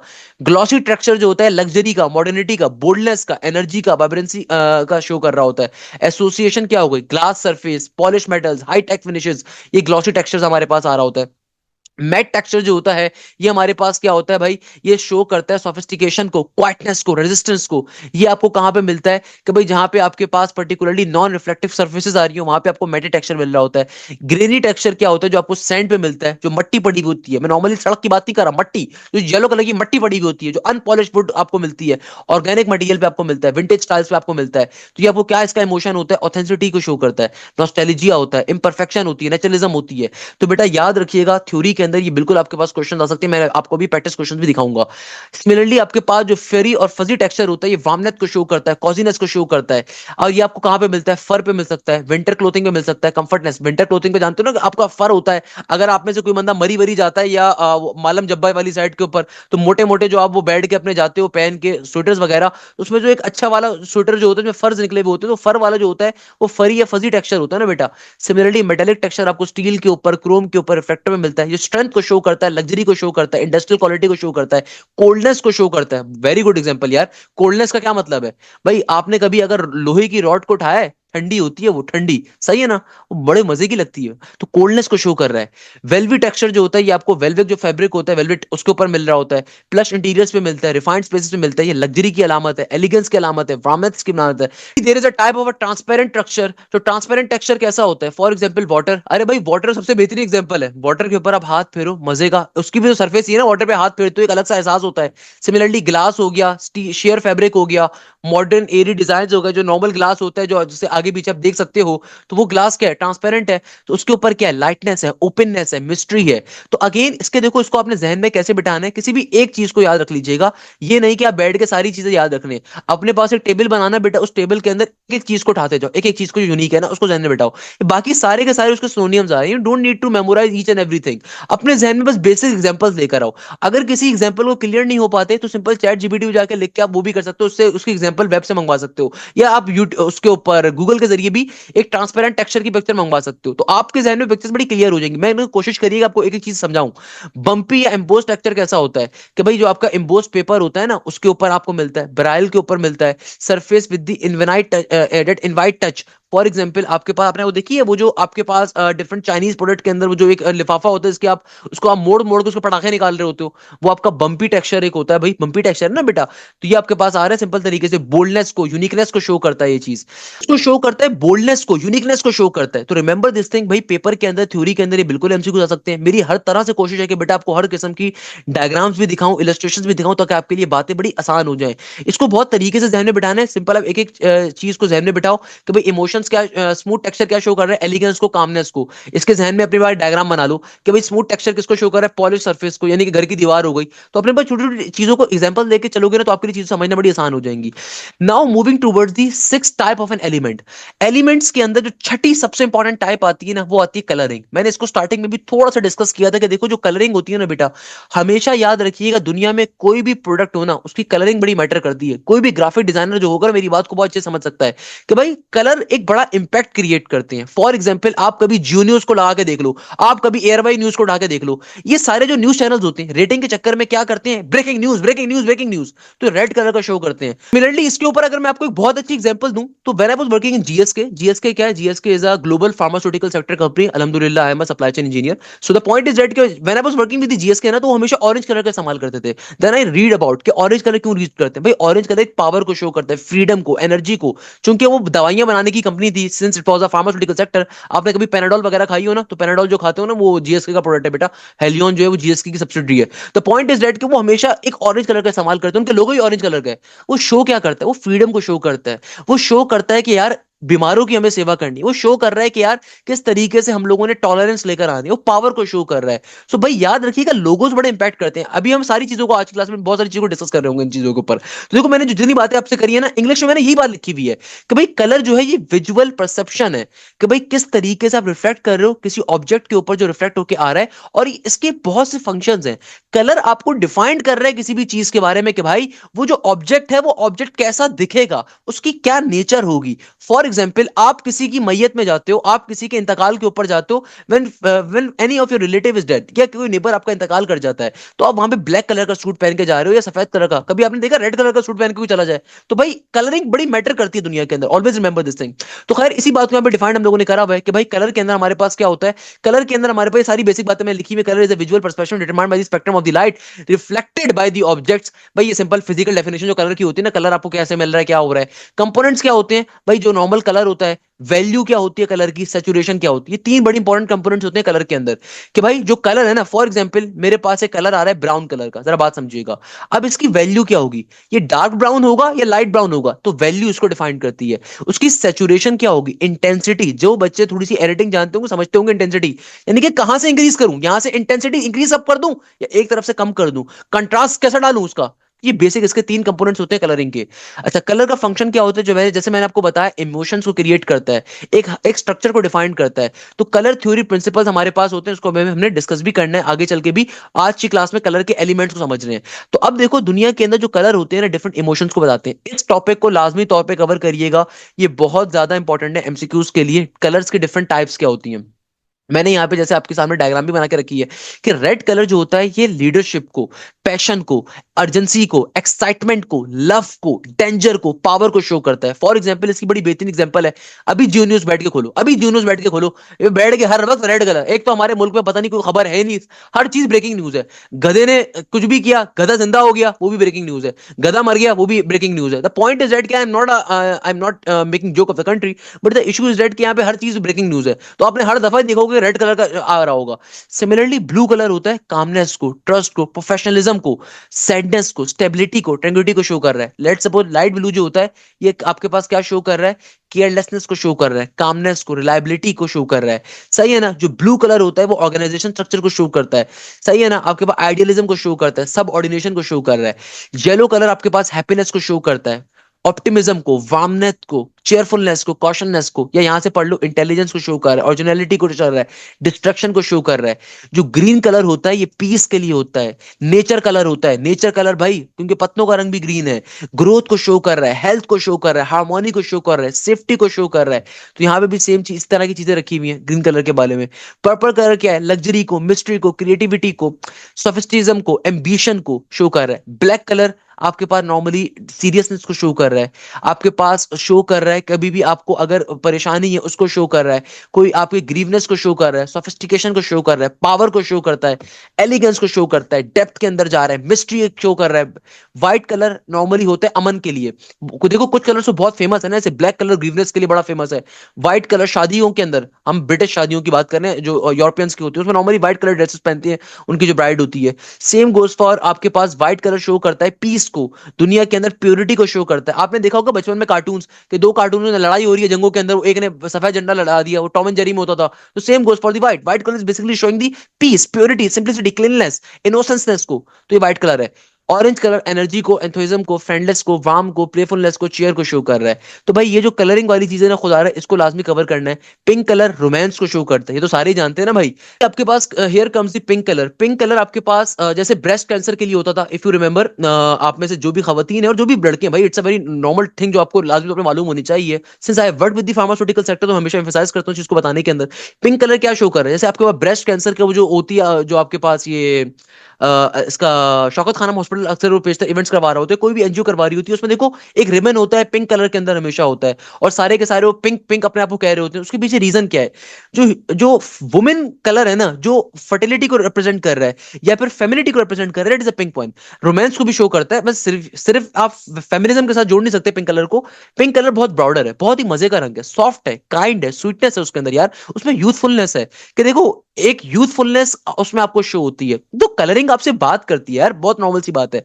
ग्रे कलर जो होता है ना, एक कहते हैं ग्रे कलर, इसके बारे में बड़ी मजे के बारे में आप बताऊं। किसी इंसान के अगर बाल थोड़े ग्रे होना स्टार्ट हो जाए, कहते हैं he is a very intelligent guy, he is a very mature person. तो ये बैलेंस को रिप्रेजेंट कर रहा है, न्यूट्रलिटी को रिप्रेजेंट कर रहा है, कामनेस को शो कर रहा है उस बंदे की। ब्राउन कलर जो होता है, ये नॉर्मली अर्थ का कलर होता है, ये वार्म होता है, ये कंफर्ट को देता है, ये स्टेबिलिटी देता है, सही है, रिलायबिलिटी देता है। तो मैंने कोशिश करी है कि भाई देखो इसको अपने नॉर्मल वे पढ़ोगे, देखो बेटा, if I am teaching you some sort of a thing बड़ी मेहनत से, इतनी तरीके से, तो आपने कोशिश क्या करनी है, इसको बड़ी मेहनत से पढ़ना है, समझना है। मैंने आपको एक ही चीज यहाँ पे समझाई है, आपने देखो इसको याद कैसे करना है। इसको याद ऐसे करना है कि देखो मैंने डिफरेंट तरह की आपके सामने कलरिंग की डायग्राम्स भी बनाई हुई है, चीजें भी करी हैं, इलस्ट्रेशन भी ड्रॉ करी हैं। इसको अपने नॉर्मल लेवल पे लेके जाओ, सोचो किसी चीज से इसको लिंक कर दो, एक आध चीज उसको अपने जहन में बिठा लो, जो यूनिक पॉइंट है उसको सेल कर लो। जैसे रेड है, एनर्जी को शो कर रहा है, पैशन को शो कर रहा है, ये दो पॉइंट जहन में बिठा लो, बस मोर देन इनफ है। फिर ब्लू के अंदर दो तीन चीज जहन में बिठा लो और उसकी कुछ बेसिक चीज देख लो, और फिर आप उसको सोचो ऐसा क्यों होता है जिंदगी में, आपने ब्लू कलर कहां पे देखा था और क्या रिप्रेजेंट कर रहा था, वो कौन सा लोगो देखा था आपने येलो कलर के अंदर। फॉर एग्जांपल जैसे मैंने आपको बताया ऑरेंज के बारे में, जीएसके का होता है, मैंने आपको जैसे यहाँ पे एग्जांपल दी कि जो अब ब्रेस्ट कैंसर के जब सेमिनार्स होते हैं और जो ब्रेस्ट कैंसर रिप्रेजेंट होते हैं, पिंक कलर का रिबन होता है, क्यों होता है? तो आप इसको अपने बेसिक व्हाइट कलर जैसे होता है आपके पास झंडा, मैंने आपको बताया जंग के अंदर होता है। सिमिलरली ब्लैक कलर किसमें होता है? ब्लैक कलर आपके पास होता है पर्टिकुलरली जब इंतकाल हो जाए या आपको शो कर रहा है लीडरनेस को, पावरनेस को। कभी मैं एक आपको एग्जांपल देता हूं, although I never discuss the religion, but एक बड़ी हमने सुनी है कि एक बड़ी मशहूर वो है कि यार अल्लाह को काला रंग बड़ा पसंद है। उसके पीछे रीजन क्या है? उसके पीछे रीजन है काला is always a powerfulness. It is something कि यार जो शो करता है कि एक वैदानियत को शो करता है। वैदानियत मींस कि यार वो यूनिटी को एक शो कर रहा है, एक आपको शो कर रहा है पावर के एहसास को। अंधेरा है, पावर है, ऊपर वाला खाली अकेला मौजूद है। I am just giving you example कि आप किस तरीके से उसको अपने जहन में बिठा सकते हो। There can be lot of examples, और आपके जहन में कोई एग्जांपल अच्छी थी उसको यूज कर सकते हो। ग्रीन एग्जांपल जैसे शो कर रहा है नेचर के कलर को, ब्राउन शो कर रहा है अर्थ के कलर को, सैंड का कलर ब्राउन होता है ना। तो इस तरीके से आप देखो इन चीजों को अपने जहन में बिठा सकते हो। मैंने यहाँ पे बहुत सारी चीजें इस तरीके से लिखी हुई हैं, तो आपने इनको अपने तरीके से बिठाना है। तो ये आपका छठा एलिमेंट आता है हमारे पास, कलरिंग। देन कम्स दी हमारे पास, अच्छा इसी तरीके से मैं यहाँ पे पिक्चर लेकर आया हूँ। पिक्चर अभी आपको समझ में नहीं आएगी, पिक्चर में आगे चल के समझ में आएगी कि भाई किस तरीके से विजुअल डिजाइनिंग होती है और किस तरीके से पिक्चर मैंने यहाँ पे क्यों लिखी थी, कि बैलेंसिंग क्या होती है, कंट्रास्ट क्या होता है, ये हमें आगे चल के समझ में आएगा, गेसेट प्रिंसिपल एंड सो ऑन। अच्छा, सेवेंथ एलिमेंट जो आता है ना दुनिया के अंदर, जो सातवां एलिमेंट होता है, बड़ा इंपॉर्टेंट एलिमेंट है। सातवां एलिमेंट क्या होता है? हमेशा याद रखिएगा, डिजाइनिंग की जब हम बात करते हैं ना, कलर के बाद जो एलिमेंट आता है वो आता है वैल्यू का। वैल्यू का मतलब होता है कि भाई जो आपने कलर सेलेक्ट करा, अब वो कलर कितना लाइट होगा, कितना डार्क होगा। फॉर एग्जांपल मैं दो पिक्चर्स आपके सामने रखी हैं इस बात को समझाने के लिए। ये ऑटम की पिक्चर है, सही है ना? ये हमारे पास ऑटम की पिक्चर्स आ रही हैं। अब देखो यहाँ पे, अब ये देखो, ये लाइटेस्ट वैल्यू का मतलब क्या है? ये जो आसमान का रंग आ रहा है लाइटेस्ट वैल्यू को शो कर रहा है। ये वैल्यू देखो यहाँ पे डिफरेंट आ रही है। यहाँ पे देखो इसी पिक्चर का, ये इसी पिक्चर की, लेट सपोज आपके पास कार्बन कॉपी है, गौर से देखो, ये इसी पिक्चर की आपके पास ब्लैक एंड व्हाइट कॉपी आ रही है। मगर अगर आप इस पिक्चर को गौर से देखो, इसमें कई तरह की चीज समझ में आएंगी कि देखो यहाँ पे जो बोट आ रही है, बोट बहुत ज्यादा डार्क है, तभी आपको अलग से शो हो रही है। मैं आप कहता हूँ, मैं इसको जूम इन करके आपको शो करता हूँ ताकि आपको बात मजीद समझ में आए, सही है ना? आपको फॉर एग्जाम्पल इस पिक्चर को देखो, आपको वैल्यू समझ में आ जाएगी कि देखो यहाँ पे जो बोट आ रही है ना, ये डार्केस्ट वैल्यू को शो कर रहा है। ये देखो यहाँ पे जो ये रंग आ रहा है, ये अलग किस्म का एक रंग आ रहा है, सही है। ये मिड वैल्यू देखो, यहाँ पे एक अलग किस्म का आपको रंग दिखेगा। यहाँ पे देखो ये लाइटेस्ट वैल्यू आ रही है। तो इसका मतलब क्या है? आप जो भी कलर लेते हो, उस कलर की क्या इंटेंसिटी होगी, वो कितना ज्यादा लाइट होगा, कितना ज्यादा डार्क होगा, ये रिप्रेजेंट करवाता है वैल्यू। वैल्यू का पर्पज ही क्या है? वैल्यू को समझने के लिए ये इलिस्ट्रेशन सबसे ज्यादा बेस्ट है। सही है ना? ये इलिस्ट्रेशन सबसे ज्यादा बेस्ट है कि वैल्यू हमारे पास दुनिया में होती है क्या है और किस तरीके से एक्ट कर रही होती है। क्लियर है बेटा? तो हमने इसी बात को यहाँ पे डिफाइन करा है कि भाई वैल्यू का फंक्शन क्या है। Value adds the contrast emphasis by using different values, designer can create a depth, highlight the focal points and guide the viewer attention. अब देखो, मेरे पास ये पूरी पिक्चर ब्लैक एंड व्हाइट थी, मगर यहाँ पे देखो, जब मैंने एक चीज को थोड़ा सा ज्यादा ब्लैक कर दिया, खुद देखो, जब मैंने एक चीज को थोड़ा सा ज्यादा ब्लैक कर दिया तो उससे फायदा क्या हुआ? अलग से दिख रहा है कि ये थोड़ी सी बोर्ड खड़ी हुई है। फिर देखो, ये अगर मैं सबका रंग ही लाइट ग्रे कर देता तो कुछ भी नजर नहीं आता। अब देखो, यहाँ पे झाड़ियां दिखाने के लिए हमने क्या करा, इसको थोड़ा सा मिड वैल्यू रखी है, और उसका शेडो भी यहाँ पे देखो नीचे शो हो रहा है समंदर के अंदर। आप इस पिक्चर को यहाँ पे देखो, ये पिक्चर ओरिजिनल थी, ये पिक्चर ओरिजिनल थी, समझ में आ रहा है? ये उसका देखो ब्लैक एंड व्हाइट वर्जन, देखो किस तरीके की खूबसूरती से ब्लैक एंड व्हाइट वर्जन दिया हुआ है। बैक साइड पे देखो ये इमारतें मौजूद थी, यहाँ पे भी देखो इमारतें आ रही हैं। सो भाई द पॉइंट इज दैट आपके पास जो वैल्यू होती है वो क्या करती है? वो आपको किसी भी कलर को एडजस्ट करने पे हेल्प करती है। वो एक जो व्यूअर होता है ना, जो बंदा आर्ट को देख रहा है, वो बताती है कि भाई आपका फोकल पॉइंट क्या है, कहां पे उसको गौर से देखना है, क्या करना है। तो यहाँ पे सारी की सारी बातें हैं। सिमिलरली देखो, यहाँ पे एक और चीज लिखी हुई है, टाइप्स एंड देयर इमोशंस, कि भाई हमारे पास हाई कंट्रास्ट क्या होता है, कि भाई हमारे पास कितनी तरह की टाइप्स होती हैं हमारे पास वैल्यू के अंदर। एक आती है हाई कंट्रास्ट, यानी कि लाइट वर्सेस डार्क।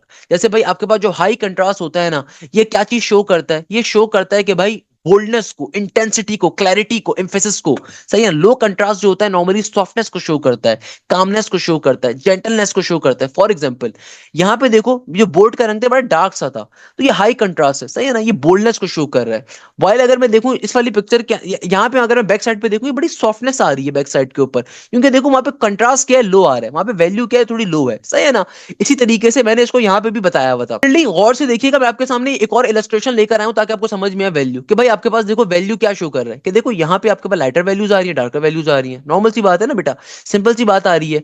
हमारे पास देखो, आप खुद समझो कि लाइटर वैल्यूज का मतलब क्या है? आपके पास कम, आपके पास इंटेंसिटी हो, यहाँ पे कम कंट्रास्ट आ रहा हो, जहाँ पे कम आपके पास कलर की इंटेंशन आ रही हो। डार्कर के अंदर क्या होगा? इंक्रीज हो जाएगा वो। तो ये सेम चीज यहाँ पे लिखी हुई है। डार्क वैल्यूज जो होती है नॉर्मली किसको रिप्रेजेंट करती है? मिस्ट्री को, सीरियसनेस को, डेप्थ को, हैवीनेस को, मूडनेस को, इंटेंसिटी को। लाइटर वैल्यूज क्या होती है भाई? एयरनेस को, सॉफ्टनेस को, ओपननेस को, आपके पास इनोसेंस को, डिलीशंसी को। अगेन इसकी वो एग्जांपल है कलर वाली, कि भाई अगर मैं कोई बहुत भयानक किस्म का कलर लूंगा ना, तो वो दिल पे बड़ा भारी सा लगता है। अगर मैं ब्लैक कलर को इस्तेमाल करूं, डार्क ब्लैक को, वो बिल्कुल ही हैवीनेस सा आ रहा है, और शो कर रहा है यार सौरों को, ग्रीफ को। वाइल जो लाइटर कलर्स होते हैं ना, वो आपको आंखों को बड़े भले लगते हैं। जैसे ऑरेंज हो गया, लाइट ब्लू सा हो गया, लाइट ग्रीन सा हो गया, दे आर वेरी काम। सही है ना? इसी तरीके से ग्रेडियंट्स आ गए हमारे पास। जो ग्रेडियंट किस्म होते हैं हमारे पास, ट्रांजिशन को रिप्रेजेंट करता है, प्रोग्रेशन को, मूवमेंट को, फ्लूइडिटी को। फ्लैट वैल्यूज जो होती हैं सिंप्लिसिटी को रिप्रेजेंट करती हैं, क्लैरिटी को, मॉडर्निटी को, मिनिमलिज्म को। सिमिलरली यहाँ पे मैंने 4 टाइप्स ऑफ कॉन्ट्रास्ट लिखे हुए हैं, कि भाई वैल्यू हो गई, कलर हो गया, शेप हो गया, टेक्सचर हो गया। कॉन्ट्रास्ट क्या होता है? ये एक प्रिंसिपल है आर्ट का, that involve using the distinct visual elements with each other to create the balance, depth and draw attention. कि भाई कंट्रास्ट के फायदा क्या होता है? देखो, कंट्रास्ट अब 4 तरीकों के टाइप्स हैं। वैल्यू एक टाइप है कंट्रास्ट की, कलर एक टाइप है, शेप एक टाइप है, टेक्सचर एक टाइप है। जब इन चारों को मिलाओगे तो कंट्रास्ट आएगा ना। कंट्रास्ट का मतलब ही क्या है? किस तरीके से तुमने अट्रैक्ट करना है, किस तरीके से तुमने एक विजुअली इंपैक्ट क्रिएट करना है बंदे के ऊपर। और ये उस वक्त आएगा जब आप एलिमेंट्स को आपस में मिलाओगे। तो वैल्यू एक एलिमेंट है, कलर एक एलिमेंट है, शेप उसके लिए एक एलिमेंट है, टेक्सचर कैसा होगा वो एक एलिमेंट है। सही है ना? ये बात गौर से समझो, कि देखो मैंने सिंपल पहले 2 कलर्स लिए, फिर मैंने उसके पीछे कलर क्या रखना है, मैंने उसको चूज अप करना है। फिर उसके पीछे शेप क्या होनी चाहिए, मैंने उसको चूज अप करना है। फिर टेक्सचर उसका कैसा होगा, कैसा फीलिंग देगा, कैसा लुक देगा आफ्टरवर्ड, तो वो शो करेगा। तो ये हमारे पास होता है 7th फाइनल एलिमेंट। तो बेटा देखो, ये 7 हमारे पास एलिमेंट्स होती हैं डिजाइनिंग के। These are the 7 elements of the designing. कौन कौन से हैं? तो बेटा ऑलवेज रिमेंबर दिस थिंग, दुनिया के अंदर एलिमेंट्स कितने होते हैं? 7 तरह के एलिमेंट्स होते हैं। कहीं पे नोट डाउन कर लीजिएगा, एलिमेंट्स कितने हैं? एलिमेंट्स 7 तरह के हैं। कौन कौन से हैं भाई? लाइन होता है आपके पास, फिर आपके पास कौन सा होता है? लाइन आ गया, then comes the shape, then comes the हमारे पास फॉर्म। जो बुनियादी 7 टाइप्स होती हैं एलिमेंट्स की, कौन कौन सी हैं? लाइन है, शेप है, फॉर्म है, उसके बाद स्पेस आता है, उसके बाद आपके पास टेक्सचर आता है, उसके बाद आपके पास कलर आता है, उसके बाद आपके पास वैल्यू आता है। तो टोटल दुनिया में 7 तरह के एलिमेंट्स हैं डिजाइनिंग के, याद रखिएगा। प्रिंसिपल्स डिफरेंट होते हैं, एलिमेंट डिफरेंट होते हैं। अच्छा बेटा, अब फाइनली हम मूव करेंगे प्रिंसिपल्स ऑफ डिजाइंस के ऊपर। याद रखिएगा, एलिमेंट्स जो होती हैं वो 7 होते हैं, प्रिंसिपल्स हमारे पास होते हैं अलग। सही है ना? प्रिंसिपल्स वो चीज है जिसके बगैर आप जिंदा ही नहीं रह सकते। फॉर एग्जाम्पल, इंसान के प्रिंसिपल्स क्या हैं जिंदा रहने के? आप बोलोगे सर खाना, यानी कि हवा, पानी और खाना, यानी कि तीन प्रिंसिपल हो सकते हैं, हवा, पानी और खाना। इसके बगैर इंसान जिंदा नहीं रह सकता। बट एलिमेंट्स क्या हो सकते हैं? कपड़े पहनना, एलिमेंट्स क्या हो सकते हैं? खुशबू लगाना, एलिमेंट्स क्या हो सकते हैं? एक अपनी खानदान को लेना, खानदान होना। मतलब द पॉइंट इज दैट कि भाई एलिमेंट्स के अलावा भी आपके पास चीजें, इंसान जिंदा रह सकता है, मगर प्रिंसिपल्स के बगैर इंसान जिंदा नहीं रह सकता। Principles are very important thing. तो एलिमेंट्स पढ़ने का पीछे रीजन क्या होती है कि आपको बैक साइड के ऊपर थोड़ी स्टोरी समझ में आए। Now moving towards the principles. अब प्रिंसिपल जो होते हैं ना, किसी भी एक आर्ट को डिफाइन करने की बुनियादी चीज होती है, जो बेसिक फ्रेमवर्क्स होते हैं, और उसके अंदर हम एलिमेंट्स का इस्तेमाल कर रहे होते हैं। प्रिंसिपल्स के अंदर ही एलिमेंट्स का इस्तेमाल होता है, नॉर्मल सी बात है। प्रिंसिपल एक ओवरऑल बॉडी है, एलिमेंट उसका एक हिस्सा है। इस तरीके से बात को समझो। अब देखो प्रिंसिपल्स क्या है? The principal of design provide a framework for using the elements effectively with in a composition. यानी कि प्रिंसिपल्स क्या डिफाइन करते हैं डिजाइनिंग के, कि भाई एलिमेंट्स तुमने इस्तेमाल कैसे करना है। ये जो एलिमेंट्स हमने पढ़े हैं साथ, इनको इस्तेमाल कैसे किया जाएगा, ये प्रिंसिपल्स हैं। मैंने इसको इलस्ट्रेशन के ऊपर डिफाइन करा है। अभी आपको आगे चल के समझ में आएगा कि किस तरीके से ब्लॉक्स की बिल्डिंग होती है ना, the principles of design, the ways to use the building blocks. Emphasis इसके अंदर क्या होता है, इसके अंदर बैलेंस क्या होता है, इसमें यूनिटी क्या होता है, इसमें कंट्रास्ट क्या होता है, इसमें रिदम क्या होता है, इसमें प्रोपोर्शन क्या होता है। तो ये जो मैंने इलस्ट्रेशन आपके सामने रखी है, it's a very important illustration. मगर हम अभी तमाम चीजों को अकेला अकेला करके भी पढ़ेंगे। मगर बहुत सारे बच्चे मुझसे पूछ कहते हैं कि सर शॉर्टकट क्या है इसका, शॉर्टकट क्या है इसके लिए? तो शॉर्टकट ये टेबल है। इस टेबल के अंदर बहुत क्लियरली डिफाइंड हुआ हुआ है, मगर इस टेबल को भी हम बाद में देखेंगे, क्योंकि देखो यहाँ पे सारी बातों को पहले हमें इंडिविजुअली समझना है। सही है ना? अच्छा, सबसे पहले नंबर के ऊपर whenever we talk about the principles of design, तो पहला जो प्रिंसिपल आता है, ये आता है बैलेंस। अब देखो बैलेंस का मतलब क्या है? बैलेंस कहते हैं कि भाई तुमने कहां पे अपना वेट रखना है। तुम्हारे पास कोई ऑब्जेक्ट है, कोई बॉडी है, अब तुम उस बॉडी को किस तरीके से बैलेंस आउट कर रहे हो अपने आर्ट के अंदर, अपनी पिक्चर के अंदर, ये कहलाता है हमारे पास बैलेंस। कि भाई distribution of the visual weight within a composition, कि भाई तुम्हारी जो पिक्चर है, इस पिक्चर के अंदर तुम बैलेंस कहां पे रख रहे हो, तुम्हारा वेट कैसे, तुम्हारी जो डायग्राम है वो कहां पे जा रही है, वो आउट ऑफ द बॉक्स तो नहीं जा रही है। तो बैलेंस होना चाहिए हर चीज। तो आपके पास कितनी तरह के बैलेंस होती हैं? तीन तरह के बैलेंस होते हैं, symmetrical balance, asymmetrical balance, radical balance. Symmetrical balance का मतलब क्या है? कि भाई एक लाइन ऑफ सिमेट्री के ऊपर वो बैलेंस एग्जिस्ट कर रहा है। एसिमेट्रिकल बैलेंस का मतलब क्या है? लाइन ऑफ सिमेट्री के आसपास कहीं एग्जिस्ट कर रहा है, यानी कि उसके ऊपर एग्जिस्ट नहीं कर रहा। याद होगा वो ट्री वाली पिक्चर, जो मजे की पिक्चर मैंने ऊपर दिखाई थी। सही ना? रेडिकल बैलेंस का मतलब क्या होता है? एक रेडिकल सरफेस के ऊपर आना, यानी कि रेडियस बेस्ड सर्कुलर शेप के ऊपर आपने अगर बैलेंस किया हुआ है, तो इस बात को मैंने यहाँ पे डिफाइन किया हुआ है। सही है ना? Symmetrical balance, asymmetrical balance, radical balance, तो उसकी टाइप्स क्या है, जो बातें यहाँ पे लिखी उनको डिफाइन भी कर दिया मैंने। सिमेट्रिकल बैलेंस क्या होता है? इक्वल डिस्ट्रीब्यूशन होती है हर तरफ। एसिमेट्रिकल बैलेंस के ऊपर अनइवन डिस्ट्रीब्यूशन होती है, मगर विजुअली बैलेंस है, मगर डिस्ट्रीब्यूशन कैसी? अनइवन। सही है ना? क्योंकि विजुअली तो आपको साफ तौर पर देख रहा है कि इस तरीके से बैलेंस हुआ हुआ है, मगर अनइवन सरफेस होती है। रेडिकल बैलेंस के elements arrange around a central point. और इसको समझाने के लिए इसका फंक्शन क्या होता है बैलेंस का?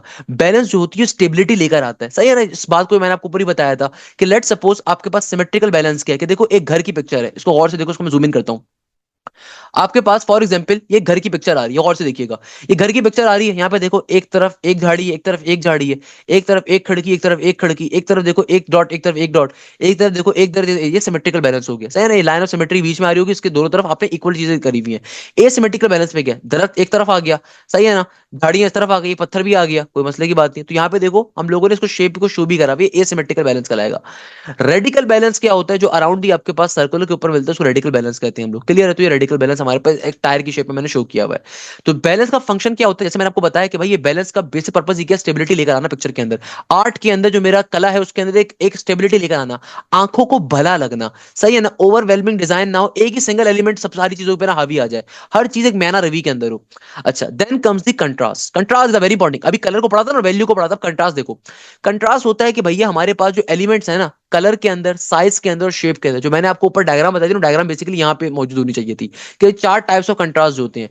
कंट्रास्ट होता क्या है? कंट्रास्ट रेफर करता है कि आप एलिमेंट्स को यूज कैसे करो। देखो एलिमेंट्स एक बुनियादी चीज है, हम उन एलिमेंट्स को इस्तेमाल कैसे करेंगे प्रिंसिपल है। तो कंट्रास्ट बेसिकली ये बता रहा है कि भाई तुम्हारे पास कलर क्या है, साइज और शेप जो है, उनको इस्तेमाल कैसे करना है, तुमने वैल्यू कैसे लेनी है कलर की। तुमने कलर जो इस्तेमाल कर रहे हो ब्राउन कलर, तो ब्राउन कलर का रंग क्या होगा? ज्यादा गहरा ब्राउन होगा, कम गहरा ब्राउन होगा। तो ये कलर आपके पास आता है कंट्रास्ट के अंदर। तो फंक्शन क्या होता है कंट्रास्ट का? कंट्रास्ट जो होती है बेटे, अटेंशन को ड्रॉ करती है, ये हाईलाइट करती है इंपॉर्टेंट एरियाज को, ये इंटरेस्ट क्रिएट करती है। इसकी बड़ी इंपॉर्टेंट एग्जांपल अगर आपको दिखाऊं, अब देखो यहाँ पे इसको पिक्चर और से देखो। ये आपके पास एक पिक्चर है, ये पिक्चर है, इन दोनों में डिफरेंस क्या है? यहाँ पे देखो कलर कंट्रास्ट आ रहा है, सारे डब्बे रेड है, एक ग्रीन आ रहा है, एक सारे डब्बे ग्रीन है, एक आपके पास मजेंडा सा कलर आ रहा है, मैरून सा कलर आ रहा है। तो ये आपका कलर कंट्रास्ट आ गया कि आप देखने पे मजबूर हो गए कि एक डब्बा सबसे अलहदा है, एक कबूतर सबसे अलहदा है। अगेन इस पे बड़ी अच्छी मीम मेरे जहन में आ रही है, but I don't not sure कि आपको समझ आएगी नहीं आएगी। आपने कभी देखा है कि यार लेट सपोज सारे के सारे बंदे जो है ना सफेद सलवार कुर्ते के अंदर होते हैं, एक लड़का ब्लैक कलर के जो है ना कुर्ते के अंदर होता है, तो वो उसको बीच में खड़ा किया हुआ होता है, सही है ना? तो खाली वो मीम जहन में लेकर आ जाओ। सिमिलरली शेप कंट्रास्ट आ गया। शेप कंट्रास्ट का मतलब क्या है कि देखो सारे चकोर डब्बे आ रहे हैं, सारे स्क्वायर आ रहे हैं, बीच में एक सर्कल आ गया, तो it create some sort of a uniqueness. It highlight an important area. ये इंटरेस्ट क्रिएट करता है डिजाइनिंग में, सही है ना? अच्छा, इसी तरीके से आप ये देखो कि भाई यहाँ पे देखो एक सनफ्लावर किस तरीके से बनाया हुआ है, यहाँ पे देखो किस तरीके से बनाया हुआ है, तो साइज का कंट्रास्ट आ गया, सही है, साइज का कंट्रास्ट आ गया। सिमिलरली आपने टाइपिंग कंट्रास्ट भी देखे होंगे, you will read this before reading this, तो टाइपिंग कंट्रास्ट आ गया। कोई यूनिक बात मैं लिख दूं, जैसे मैं अक्सर लिखता हूं from the desk of mathematics by Hashim Zia, I am 100% sure कि ये एक क्या है, ये आपके पास जो है ना एक कंट्रास्ट है। मुझे मालूम है भाई, I need to publish myself, I need to sell myself, it's a very normal thing ना, I have done so much in my life, so I need to show cause that particular thing. I am a design engineer, I am a industrial engineer, I have done so much thing, I have a masters, I have a industrial engineering, I have a scholarship from the USA, ब्ला ब्ला, जो भी मैं कहूं अपने आप को। The point is that कि भाई ये क्या है, ये कंट्रास्ट है ना, ये टाइपिंग कंट्रास्ट है, जो I need to show cause with my students, कि भाई ताकि स्टूडेंट्स को एतमाद हो कि सर कौन है क्या नहीं है। तो भाई इसी तरीके से जो भी एजेंसी होती है, जो भी कंपनी होती है, उसके अंदर भी लोगोस के अंदर कंट्रास्ट डाले जाते हैं ताकि लोग उसको देखने पे मजबूर हो जाएं।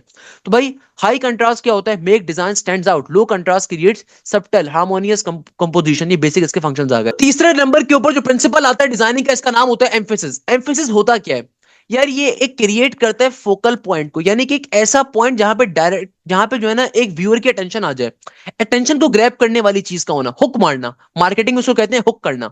हुक करने का मतलब क्या है कि यार देखो मैं एक ऐसी पिक्चर आपके सामने रखूं ना, आप देखने में मजबूर हो जाओ। फॉर एग्जाम्पल आपने फेसबुक पे देखा होगा, हमारे पास मीम्स, हमारे पास अक्सर लोग जो है ना शेयर करते हैं, 100 दफा बिस्मिल्लाह कहे बगैर कोई ना जाए, माशाल्लाह कहे बगैर कोई आगे ना मूव करे। So it is some sort of emphasis कि आप बेसिकली क्या करो, एक फोकल पॉइंट लेकर आ रहे हो व्यूअर के अटेंशन के लिए, या फिर आप कोई खास सी बात कर देते हो किसी मीम के अंदर। सो it is basically N emphasis. तो व्यूअर की अटेंशन आपको चाहिए होती है वहां पे। तो फॉर एग्जाम्पल मैं इसको अगर आपको शो करूं, अब देखो एम्फेसिस की यहाँ पे बेहतरीन एग्जाम्पल है। एक तो कंट्रास्ट की भी आ रही है, वैसे एम्फेसिस की एग्जाम्पल क्या यहाँ पे आ रही है कि देखो यहाँ पे मेरे पास एक पूरे चकोर डब्बा आ रहा है, मेरे पास बीच में मैंने क्या कर दिया, मैंने बीच के अंदर रंग थोड़ा ज्यादा कर दिया। अब बच्चा देखने में मजबूर हो जाएगा कि यार चेस बोर्ड जो आ रहा है, इस चेस बोर्ड के अंदर व्हाइट एंड ब्लैक कलर को इस्तेमाल किया और बीच में ये क्या आ गया, अरे इतना बड़ा कलर किस चीज का आ गया भाई, ये खराब है, ये तो हमारे पास डिफेक्टिव आ गया, ये क्या कर रहा है हमारे पास, ये शो कर रहा है। सिमिलरली कंट्रास्ट के अंदर देखो एम्फेसिस कैसे होगा, कंट्रास्ट के अंदर एम्फेसिस ऐसे होगा कि देखो ये दो अलग कलर के, दो अलग कलर के हैं। सिमिलरली एक और तरह के एम्फेसिस क्या हो सकता है, सेपरेशन, कि देखो देखने में आपको लग रहा है जैसे पहली पहली नजर में आपको लगेगा इस पिक्चर को देखे कोई जहाज जा रहा है, हालांकि जहाज नहीं है। देखो ये सैंड है, उसके ऊपर मिट्टी का इन्होंने वो बनाया हुआ है एक कैसल, आप पिकनिक वगैरह पे जाते हो ना जो कैसल वगैरह ड्रॉ करते हैं, और बैक साइड पे आपको देखो समंदर आ रहा है। फिर देखो सिमिलरली यहाँ पे क्या हो रहा है, यहाँ पे अगर आप देखो एम्फेसिस क्या चीज स्टैंड आउट कर रही है कि देखो यहाँ पे मेरे पास एक पुरानी किस्म का मोहल्ला आ रहा है, और इस मोहल्ले के अंदर खास बात क्या आ रही है कि भाई हमारे पास सिंपल तरीके से कि भाई यहाँ पे देखो कन्वर्जेंस है, यानी कि भाई ये देखो यहाँ से एक सड़क जा रही है, ये सड़क जा रही है, वहां से देखो मेरे पास यहाँ पे एक सड़क ओपन हुई है, यानी कि यहाँ पे भी कोई सड़क होगी, यहाँ पे एक गैलरी आ रही है, यहाँ पे देखो मेरे पास चीजें, यानी कि डिटेल टू अटेंशन है, इसको कहते हैं डिटेल टू अटेंशन होना आर्ट्स के अंदर, कि एक एक चीज आपको यहाँ पे गिवन है कि आप देख सको यहाँ पे क्या चीज कैसे आ रही है। फोकल पॉइंट क्या है? फोकल पॉइंट है मुझे साफ तौर पर दिख रहा है कि भाई सामने कोई देखो मेरे पास एक कोई जगह आ रही है, कोई चर्च टाइप की है, it is something like that. अच्छा, लोकेशन के अंदर आपका एम्फेसिस होना, यानी कि भाई आपके एक लेट सपोज बाहर आपके पास देखो सिंपल ब्लू कलर की चीज थी, नीचे मैंने क्या कर दिया, नीचे मैंने उसको एक छोटे सर्कल को पॉइंट आउट कर दिया, ये भी एम्फेसिस आ गया। सब ऑर्डिनेशन एक टाइप होती है एम्फेसिस की, कि यहाँ पे देखो 3 कलर के जो पत्ते आ रहे हैं आपके पास व्हाइट कलर के हैं, 3 ग्रीन कलर के अंदर आ रहे हैं, तो ये मैंने अलग से शो करा हुआ है कि इन पत्तों को मैंने, ये सारी एम्फेसिस की टाइप्स हैं। एम्फेसिस का बेसिक पर्पज ये क्या है कि भाई व्यूअर की जो अटेंशन है ना उसको मैंने ग्रैब करना है ना। Emphasis highlight the most important part of the design, making it easier for the viewer to understand the visual hierarchy, यानी कि जो भी आपके पास देखो सबसे इंपॉर्टेंट पार्ट है ना उसको हाईलाइट किया हुआ है। जैसे इस शेप में देखो, लेट सपोज इस पर्टिकुलर दरवाजे को हाईलाइट किया जा रहा है, देखो एरो जो शो कर रहे हैं। सिमिलरली यहाँ पे इसको शो किया जा रहा है, यहाँ पे देखो ये मेरे पास ये पर्टिकुलरली ये कैसल सामने आ रहा है, ये शो कर रहा है कि कैसल सामने है। यहाँ पे देखो पत्ते आ रहे हैं, यहाँ पे देखो ये आपके पास चेस बोर्ड के ऊपर आ रहा है। तो एम्फेसिस बेसिकली कि आप किस तरीके से व्यूअर के अटेंशन को हुक करते हो, किस तरीके से व्यूअर के अटेंशन को लेते हो। इसकी बेहतरीन एग्जांपल मैंने आपको दी है। फेसबुक के ऊपर आप देखते हो, रेडिट के ऊपर आप देखते हो कि माशाल्लाह से इस तरह के लोग आए हुए होते हैं कि 99 दफा सुभान अल्लाह कह के आगे बढ़िएगा। इस चीज को तो कोई इग्नोर कर ही नहीं सकता। वो आपने ऐसी पोस्टर देखी होंगी ना, इस चीज को तो आप कभी इग्नोर कर ही नहीं सकते। इस मैसेज को जिसने इग्नोर किया फेल हो जाएगा। दिस इज द एम्फेसिस कि आप क्या कर रहे हो भाई, व्यूअर का टेंशन लेना चाह रहे हो, सिंपल सी बात है, सही है ना। अच्छा, then comes the rhythm. Rhythm is something जो कि जिंदगी के अंदर ही बड़ा इंपॉर्टेंट है, एक रिदम का होना। आप अक्सर सुनते होगा कि वालिदैन कहते होंगे बेटा अपनी जिंदगी में रिदम लेकर आओ, एक मोमेंटम लेकर आओ, एक कंसिस्टेंसी लेकर आओ। So rhythm is basically consistency. Rhythm is the repetition of the elements to create a movement in the flow. Rhythm क्या होता है भाई, रिदम होता है हमारे पास रिपीटिशन ऑफ द एलिमेंट्स का, जो कि किसी मूवमेंट को या फ्लो को रिप्रेजेंट करवा रहा होता है। तो भाई हमारे पास कितनी तरह के रिदम होते हैं, कई तरह के रिदम हो सकते हैं। रेगुलर रिदम्स होते हैं, अल्टरनेटिंग होते हैं, रैंडम होते हैं, फ्लोइंग होते हैं, प्रोग्रेसिव होते हैं। मैंने यहाँ पे आपके सामने टाइप्स रखी है। जैसे लेट सपोज हमारे पास ये एक रिदम आ रहा है, ये देखो आपके पास एक कर्व किस्म की लाइंस आ रही हैं। सिमिलरली यहाँ पे देखो हमारे पास जो ये आपके पास पॉइंट्स आ रहे हैं, डॉट्स आ रहे हैं, ये एक रिदम है। सिमिलरली देखो वेवली स्ट्रक्चर्स आपके पास आ रहे हैं, रिदम है ना बेटा, रिदम आ रहा है ऊपर पूरा वेव्स को शो कर रहा है। यहाँ पे देखो रिदम कैसे आ रहा है, अलग अलग मैंने लिए हुए। देखो यहाँ पे गौर से देखो, देखो आर्ट इज समथिंग जो कि आप फील करते हो, उसको महसूस करते हो। यहाँ पे देखो चार आपके पास इस तरीके के आ रहे हैं रेड कलर्स के अंदर, एक आपको एक अलग सा स्ट्रक्चर मिल रहा है। और बीच में आपके पास आ रहे हैं पांच, बीच में आ रहे हैं पांच, सही है ना। देखो 1 2 3 4, कोनों के ऊपर भी है, मिड के ऊपर भी है। सिमिलरली यहाँ पे देखो ये एक रिदम आपके पास आ रहा है कि भाई किस तरीके से पहले ये ब्लॉक था, फिर ये ब्लॉक हुआ, फिर ये ब्लॉक हुआ, देन एक स्ट्रक्चर आ गया नीचे, रिदम है पूरा का पूरा। Rhythm gives the viewer I across the design adding a sense of motion unity.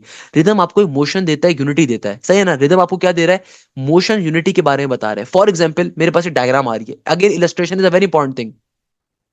Starting में देखो स्क्वायर्स आ रहे हैं, देन मैंने उसको कन्वर्ट करा, कन्वर्ट करके मैंने आहिस्ता आहिस्ता इन स्क्वायर्स को ओपन अप करा। इस डायग्राम को समझो, बहुत मशहूर आर्ट है ये। मेरे पास सिंपल स्क्वायर आ रहा है, अब की बारी में मैंने क्रॉस सेक्शंस को कम कम करा। उससे नेक्स्ट बारी में मैंने फ्लावर्स की स्ट्रक्चर को क्रिएट करने की कोशिश करी। उससे नेक्स्ट बारी में मैंने फ्लावर्स को प्रॉपर्ली क्रिएट करा। फिर मैंने फ्लावर्स को और थोड़ा सा स्लिम कर दिया, फिर और स्लिम कर दिया, स्लिम करते करते फाइनली वो स्ट्रक्चर के ऊपर आ गया। स्क्वायर से था, पहले ये स्ट्रक्चर हुआ, फिर ये हुआ, फिर ये हुआ, फिर ये हुआ, ये रिदम आ रहा है, सही है ना। ये एक रिदम यहाँ पर आ रहा है, इसी बात को मैं पूरा डिफाइन करा हुआ है कि देखो एक फ्लो आपको मिल रहा है, एक फ्लो आपको मिल रहा है, एक मोशन का एहसास हो रहा है कि देखो पहले क्या था, स्क्वायर था, उसके बाद क्या हुआ, स्क्वायर थोड़ा सा कटअप होना स्टार्ट हुआ, फिर हल्का हल्का फ्लावर्स का शेप आ रहा है, फिर एक फेल बूटा आपको दिख रहा है, फिर वो फेल बूटा जो आ रहा है, फूल बूटा, वो एक स्लिम होता जा रहा है, सही है ना। फिर वो क्या हो रहा है, स्लिम होता जा रहा है, इट्स अ नॉर्मल थिंग। तो ये हमारे पास होता है रिदम। तो rhythm is the fourth principle of the designing. Rhythm क्या होता है, चौथा प्रिंसिपल है डिजाइनिंग का। Then comes the unity and harmony, यानी कि भाई आप इन तमाम एलिमेंट्स को एक यूनाइट करके चलोगे तो ये आपके पास क्या कहलाता है, यूनिटी का होना। यूनिटी का मतलब ही क्या, वो कहते हैं ना मुस्लिम उम्मा में यूनिटी नहीं है। भैया मुस्लिम उम्मा में यूनिटी कैसे होगी, कोई यूनिटी करने को तैयार नहीं है। तो एलिमेंट्स ऑफ द डिजाइन अगर यूनिटी नहीं करेंगे तो कुछ भी नहीं कर सकते। द पॉइंट इज दैट कि भाई यूनिटी का मतलब क्या है, तमाम एलिमेंट्स जो आपके आर्ट्स के आ रहे हैं ना, उन सबको एक साथ आपको लेके चलना है। तो unity refers to a cohesive design between the elements and a sense of completeness. इसकी मैंने बड़ी मजे की डायग्राम ढूंढी थी वैसे, कि देखो यहाँ पे मेरे पास एक ये पिक्चर आ रही है, एक ये पिक्चर आ रही है, अच्छी कौन सी लग रही है। देखो यहाँ पे गुड हार्मोनिक किसके अंदर है, गुड यूनिटी किसके अंदर है, इन दोनों में। कि देखो यहाँ पे एक स्ट्रक्चर कंप्लीट आपको शो हो रहा है कि यहाँ से भी बराबर है, यहाँ से भी बराबर है। यहाँ पे देखो अगर सर्कल में स्क्वायर आ रहा है तो यहाँ से भी बराबर है, यहाँ से भी बराबर है।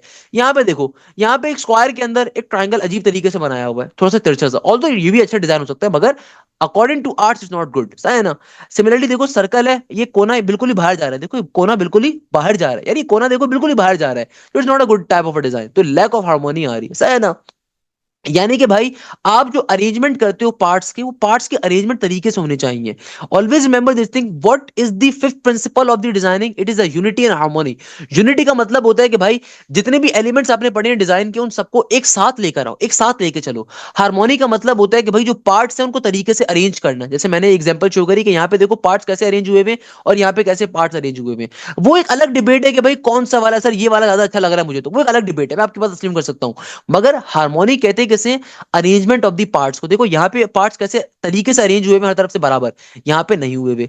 फंक्शन क्या होता है इसका? इसका फंक्शन होता है कि भाई आप यूनिटी और हार्मोनी के जरिए आप तमाम पार्ट्स ऑफ द डिजाइन को जो है ना एक साथ वर्क करवा सकते हो, एक आप बैलेंस एनवायरनमेंट क्रिएट कर रहे हो। तो फॉर एग्जाम्पल यहाँ पे लिखा हुआ भी है, जैसे मैंने आपके सामने मैंने एक डायग्राम आपके सामने शो करो इलस्ट्रेशन को, कि देखो यूनिटी और हार्मोनी जो होते हैं ना, ये कंसिस्टेंटनेस को शो करते हैं कि आपकी जो शेप है ना वो कंसिस्टेंट है। फॉर एग्जाम्पल अगर आप देखो कि भाई यहाँ पे मेरे पास शेप का होना, स्टाइल का होना, कलर का होना, ओवरऑल जो मैसेज मैं डिलीवर करना चाह रहा हूं कि देखो लेट्स सपोज हाथ में हाथ डाल के लोग खड़े हुए हैं, ये एक यूनिटी को शो कर रहा है। अब अगर मैं एक बंदा बहुत बड़ा बना दूं, बहुत छोटा बना दूं फॉर एग्जाम्पल, तो वो उसको शो नहीं करेगा, वो यूनिटी नहीं रहेगी, हार्मोनी नहीं रहेगी वहां पे। तो हमें अपने एलिमेंट्स को एक स्ट्रक्चर के ऊपर रखना है। देखो लाइन जो आ रही है जहां पे आपकी एलिमेंट सारे के सारे खड़े हुए हैं, ये एक ही फॉलो कर रहे हैं। ऐसा नहीं कि बंदा ऊपर आ रहा है, ये वाला बंदा नीचे या कहीं खड़ा हो, तो ये उसको शो कर रहे हैं। देखो यहाँ पे सारे एक लाइन के अंदर आ रहे हैं, एक पैटर्न के ऊपर आ रहे हैं, तो यूनिटी है, हार्मोनी है। सही है ना? आपके पास बेसिक तरह के स्ट्रक्चर आपको शो अप हो रहे हैं, तो ये बेटी का हार्मोनी का।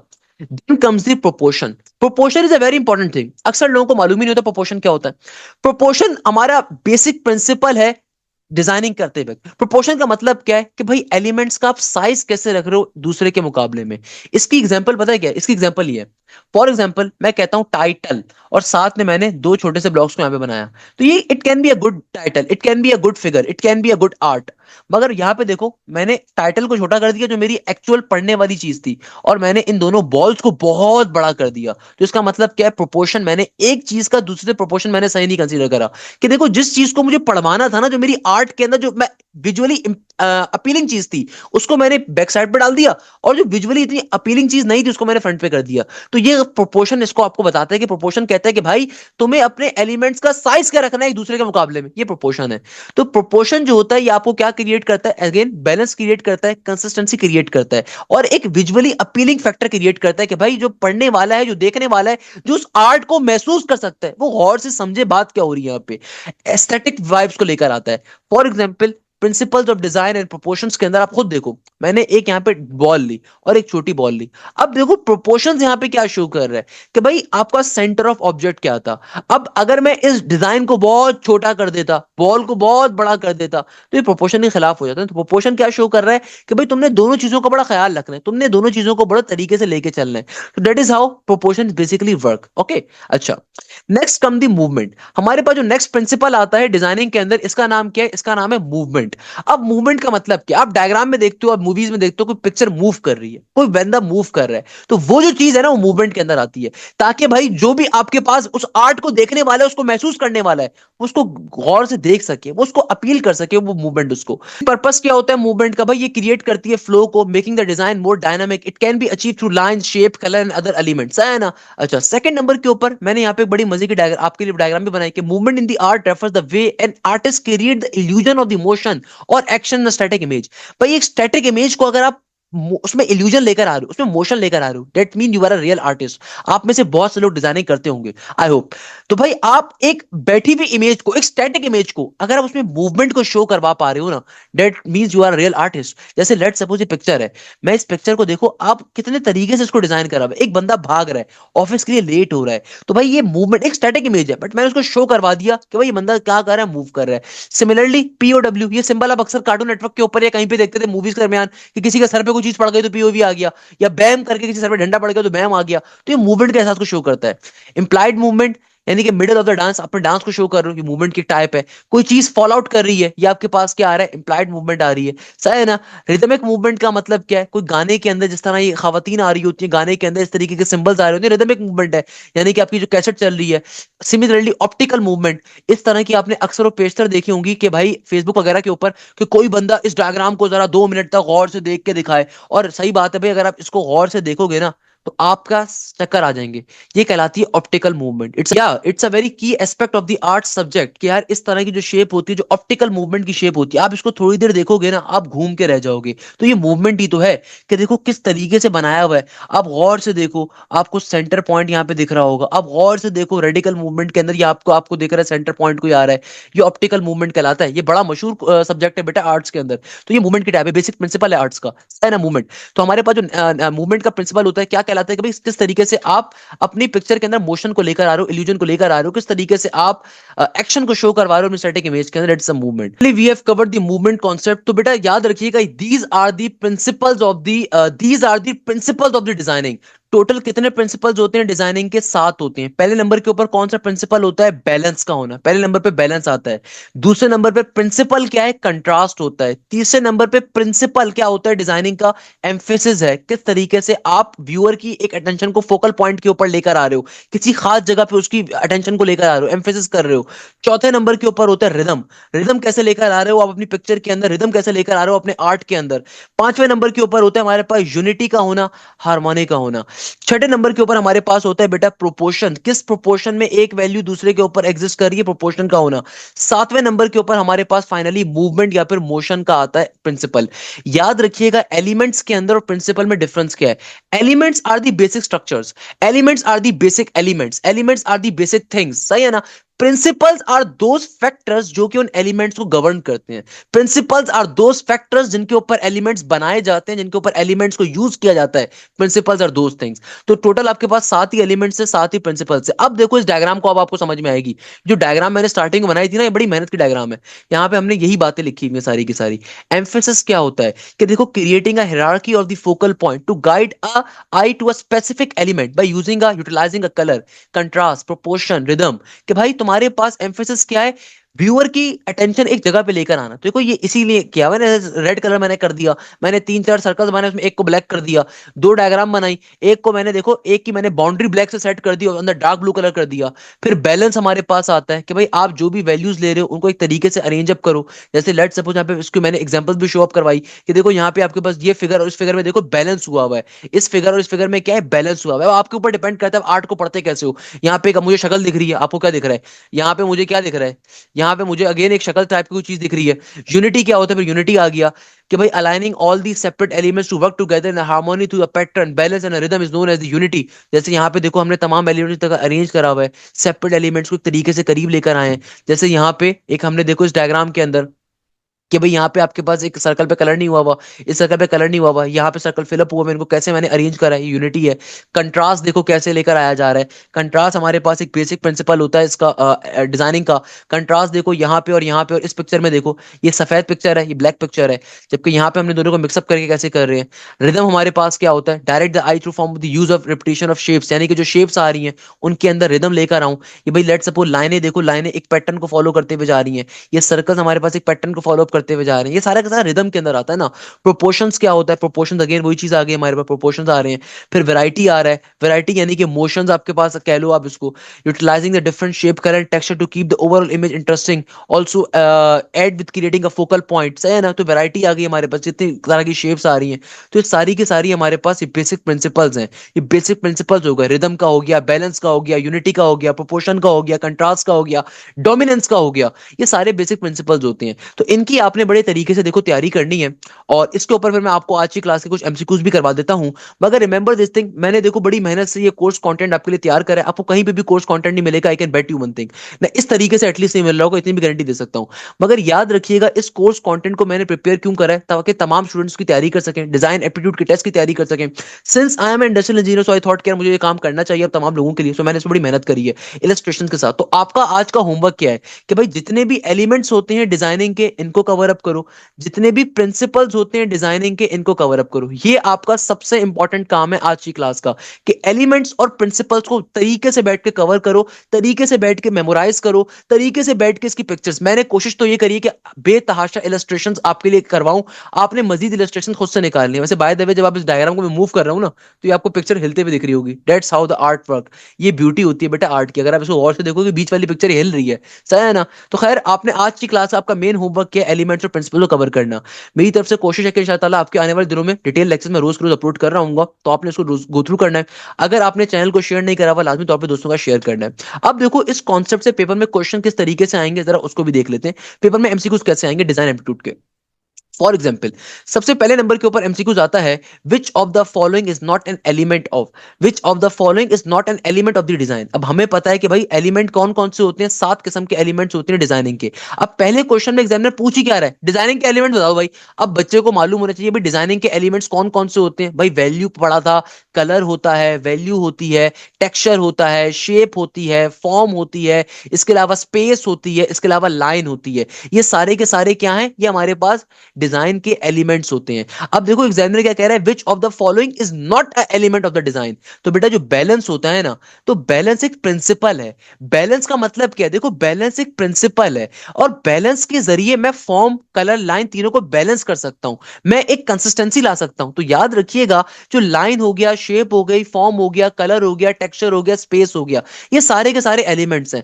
मैंने इस पूरी पीडीएफ के अंदर, इस पूरी लेक्चर के अंदर इतनी सारी इलस्ट्रेशन शो करी है ना, आई होप कि आपको ये पूरी बातें अब वैसी इंशाल्लाह ताला जहन में बैठ जाएंगी। तो ये मैंने बड़ी मेहनत से इसलिए बनाया है, तभी मैं कह रहा था मैं रात के 4-4 बजे तक बैठ के पीडीएफ फाइल खाली बना रहा था, इसको बैठ के डिजाइन कर रहा था। तो देखो आपके एलिमेंट्स कौन कौन से होते हैं, ये सारे होते हैं। एलिमेंट्स का मतलब क्या है, जो टूल्स, जो औजार है ना आर्ट बनाने के, वो ये हैं। प्रिंसिपल, आपने किस तरीके से उन टूल्स का इस्तेमाल करना है। प्रिंसिपल का मतलब क्या होता है कि भाई तुमने एलिमेंट्स को इस्तेमाल कैसे करना है, वो प्रिंसिपल है। एलिमेंट क्या होता है भाई, एलिमेंट में लाइन आ गई, शेप आ गई, फॉर्म आ गई, कलर आ गया, स्पेस आ गई, टेक्सचर आ गया, आपके पास ये सारे के सारे आपके एलिमेंट्स हैं। Principles are different. प्रिंसिपल्स में बैलेंस आता है, कंट्रास्ट आता है, एम्फेसाइज आता है, रिदम आता है, यूनिटी आता है, हार्मनी, प्रोपोर्शंस आ गया, मोशन आ गया, सारे आपके पर्टिकुलरली प्रिंसिपल्स होते हैं। तो इसी बात को मैंने यहाँ पे डिफाइंड अप करा हुआ है, सही है ना। अच्छा, the distribution of the visual weight across a design is known as the emphasis, portion, rhythm, balance. इस तरीके से एमसीक्यूज आएंगे। अब देखो क्या कहलाएगा, जाहिर सी बात है बैलेंस है भाई, हम किस तरीके चीजों को कर रहे हैं। अब देखो बैलेंस का पर्पस यही है ना कि भाई हमारे पास जो बैलेंस होता है, किसी भी जो हमारे पास आर्ट है, उस आर्ट के अंदर उसको लेकर आना। जैसे फॉर एग्जांपल ये जो हाथी है, ये फुटबॉल पे खड़ा हुआ है, खुद सोचो कभी खड़ा हो सकता नहीं हो सकता, but I have made such sort of an art, such sort of a picture, कि जहां पे मैं शो करना चाहता हूं कि भाई अगर मैं बैलेंस करूंगा तो हाथी भी खड़ा हो जाएगा। ये एक बहुत मशहूर पिक्चर हुई थी भाई, ये अवार्ड विनिंग पिक्चर है, आपको शायद पता भी नहीं होगा। सिमिलरली आपने कभी, अगर आपने सुप्रीम कोर्ट के बाहर चेक किया हो, खैर हमारे मुल्क में इंसाफ तो नहीं है, बट चलो हम कह देते हैं, हम दुआ करते हैं इंशाल्लाह ताला कभी ना कभी आएगा। तो मगर जो भी आपके पास ये वो होती है, आपका इंसाफ को जो तराजू होता है, दोनों तरफ बराबर होना चाहिए। सिमिलरली एसिमेट्रिकल बैलेंस का होना, खातून यहाँ बैठी, यहाँ पे बैठी हुई है, सही है ना। सिमिलरली रेडिकल बैलेंस का होना, मैंने ये शो किया है। The distribution of the visual weight across a design is known as the balance. यानी कि भाई जो आपके पास वेट, जो आपके डिजाइनिंग के अंदर आपने डिवाइड अप करा हुआ है ना, उसको क्या कह रहे हैं, उसको हम कह रहे होते हैं भैया बैलेंस। सिमिलरली यहाँ पे और शो भी करी हुई है, बहुत सारी एग्जांपल्स मैंने ली थी वैसे। अच्छा, then here is the in design. In design what is created when elements are arranged around a central point. Symmetrical balance, asymmetrical, radical balance या रिदम। ये नॉर्मल सी बात है, इतना मेहनत मैंने करके पढ़ा है तो अब तो ये बेसिक एमसीक्यू लगना चाहिए कि भाई अगर आपके पास पर्टिकुलरली कोई रेडिकली स्ट्रक्चर आ रहा है तो क्या शो कर रहा है, रेडिकल बैलेंस को शो कर रहा है ना। So option number C is the correct answer. Diagram भी मैंने साथ में बना के दिखाई है। आगे कहता है which principle of design helps to create a focal point in the composition. बहुत डिटेल में बताया था। एम्फेसिस, एम्फेसिस का पर्पस ही क्या होता है, कोई व्यूअर अपेलिंग चीज को लेकर आना, कि भाई उसकी अटेंशन को अपील कर जाए वो चीज, इस तरह की चीज को अपने आर्ट के अंदर डालना।